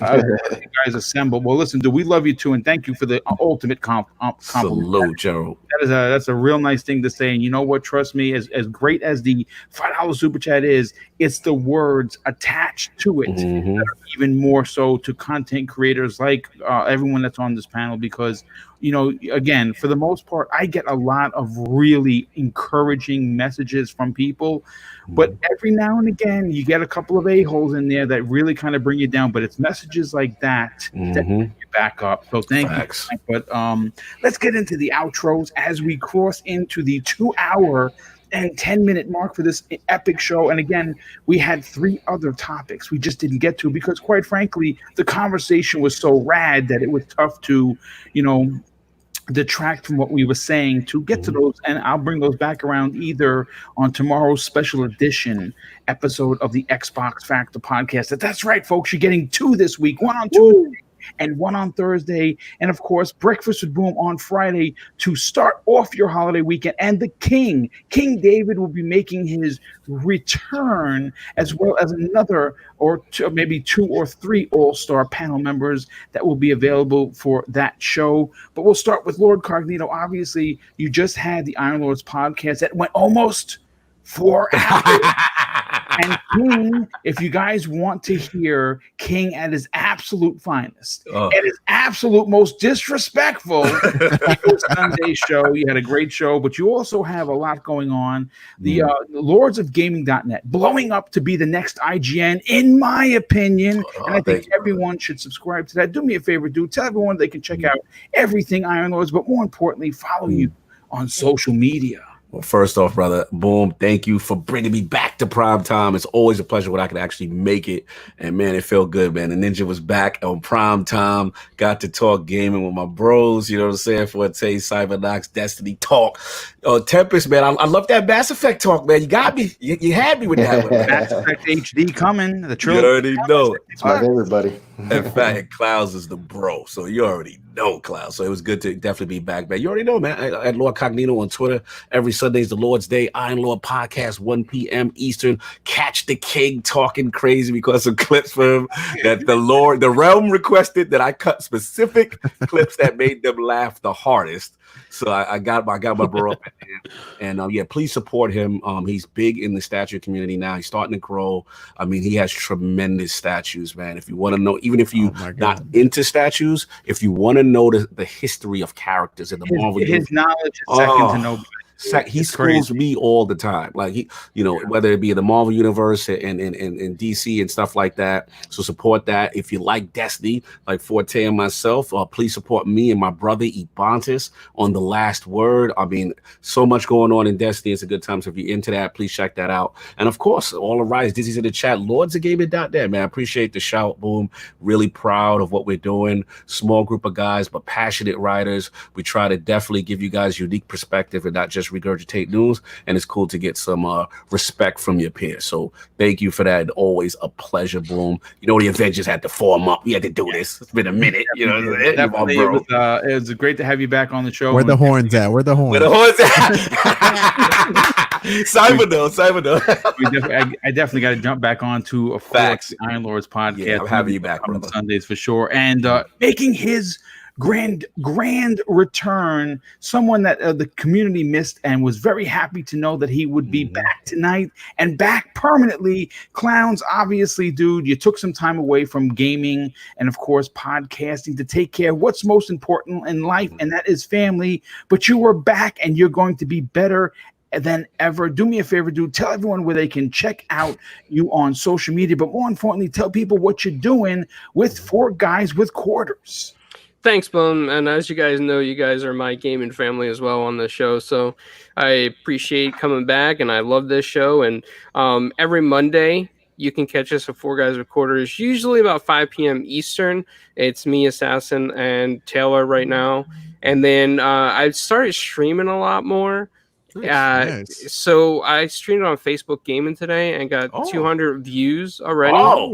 And most of them are from outside of the US. So I was surprised I had an audience like in the Middle East and in in South America. So I was pretty hyped about that, man. So you can check me out on Facebook Gaming as well. Italian Clowns. All right. Just go to my Twitter profile at Italian Clowns, and all my links are there, man. No doubt. I'm gonna see Toys R Us logos on your overlay. Yes. I should get a Jeffrey the Giraffe costume and stream one day. Oh my, that'd be classic. It's great to have you back, dude. Obviously, we missed you, and to know that you're going to be back a part of this program each and every week is exciting. And you're coming back at a perfect time. Gaming is exploding. PlayStation news. We got some Xbox stuff happening, and of course, Nintendo is going to lay low much longer. I can see the Switch Pro being announced much sooner later, but we'll talk about that on another episode. And obviously, next, Gaming Forte. Now, this is a gentleman that not only has his ear to the floor in what goes on in the, of course, GameStop. He's going to be our link to when we can pre-order these consoles. He's going to be out there in front. Obviously, I'm sorry to give everyone a heads up. I'm getting the first call. Tough. And that's just the way the ball drops. So, take it. What can I tell you? But obviously, all jokes aside, Gaming Forte is not only one of my favorite content creators, he's one of my favorite friends simply because of what he does with this community. It's always the same. It's a friendly voice with an opinion that isn't trying to push anyone's from their own. And I love that about him. But he's also someone that's on a multitude of programs on a weekly basis. I don't know how he does it. Do me a favor, Gaming Forte. Tell everyone where they can check out your outstanding YouTube channel, but also follow you on social media. Ooh, man, every time you say it, remind me. Remind me. No, I got a break tomorrow, though, man, but it was always a great time, man. Having Cog up in the building, that's my homie. I wish we was at E3 this year. Man, we was Guardian Con was supposed to be this week. Oh, okay, so we stop reminiscing. So next year, we're going to make it happen next year. Facts. But man, it's always a great show being here with you guys. You know, long weekend, work's over, off the next 3 days from work, so videos will be out. Oh, awesome. Yeah, man. So it's Gaming Forte on YouTube and Twitter. Check us out on Basement Radio Podcast every Wednesday night at 9 p.m. with my man Enrique B Money, Somo back, E Jackson be killing over there. Shout out to Crossfire, 7 o'clock Friday nights with my man Mooch. You guys all know who that man is, the best sounding person on YouTube, and the lovely Ashaluka. Woo! Every Saturday. Last week it was actually at 1 o'clock, which threw everything off for me. I was actually mad at her because I told everybody 4 o'clock and she went at 1 o'clock.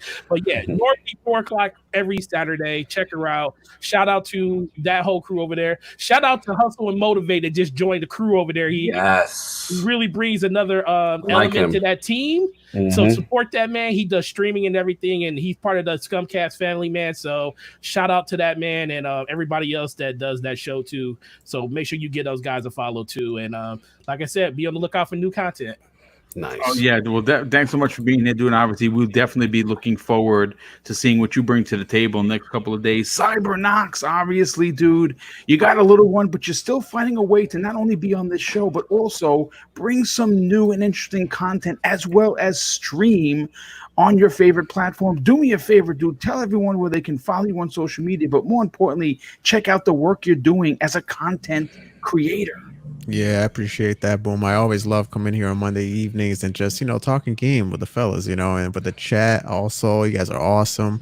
I'm easy. Cybernox everywhere, Xbox, PlayStation, Cybernox on YouTube, Twitch. I'm going to be doing a spoiler cast on The Last of Us 2 on my channel. First time doing one of these, so Boom, Cog, Forte, I might need a little advice here and there, a little help, setting everything up. Yeah, brother. Absolutely, brother. Always appreciate being here. Clowns, man, it's so good to have you back. I'm glad everything is working out for you and your family, man. Cog, the Lord is in the building. You know what I mean? The Book of X. That's all I got to say. Always love being here too with my brothers Forte, Tempest, Boom. Always grateful to you, my friend. Well, thanks again for being here, dude, and we obviously look forward to seeing what you're going to be bringing to your channel. And last, and in no way least, you know him as the Assassin. He gets a little gun shy when I say that, but he is that damn good. And if he's on your team, expect the W. But he's also someone that teams up with his wife more often than not, and that is freaking awesome. Obviously, they have a little one that was just came into the world, and he shared some pictures with me, and she is absolutely adorable. Listen, Tempest Son, do me a favor, dude. Tell everyone where they can check you out on social media, but more importantly, potentially get assassinated by you by playing some multiplayer online game. You can find me at the Tempest Sun on Twitter. My gamer tag is Tempest Sun, and thank you for having me on once again. It was amazing having Lord Cognito on the show. I love you, man. And Clowns, it is so good to have you back. Actually, shout out to Dreadpool. I got to meet Dreadpool recently. Went and had lunch. So nice. Clowns, you're in the area, so I got to meet you too. Yeah, but man, definitely. Yeah, and also last shout out. If you want to get, I guess, shot by me, if that sounds like a great time, join Noof Nukem on his game nights on Saturday night. Real fun, man. There's a bunch of people in the community that join together, and thank you to him for putting that on.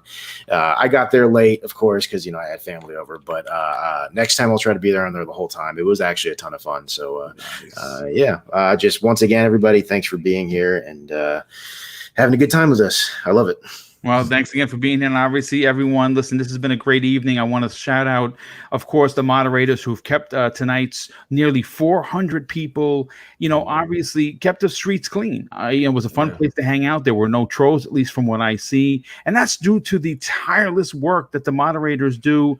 And of course, I gave them a shout out to opening the show. Of course, a couple of real quick shout outs. My brother was here, obviously, Noof Nukem, and he's one of the community's finest because he does these game nights. Dizzy, my brother from another mother's here, checking and hanging out with us. And of course, I want to thank everyone who donated with the super chats. They continue to come in on a regular basis, and they are as humbling as I say that they are, because I do this out of the love of community and gaming and don't expect anything. And of course, it is always fantastic when people donate, and I'm unbelievably thankful that they continue to come in. And of course, I couldn't do this without this amazing panel that we put together tonight. So I want to wish everybody a good night. And obviously, I want to close out with something I do with every show. And like I said, it's important then when my father taught it to me. I think it's even more important now with the way the world currently is.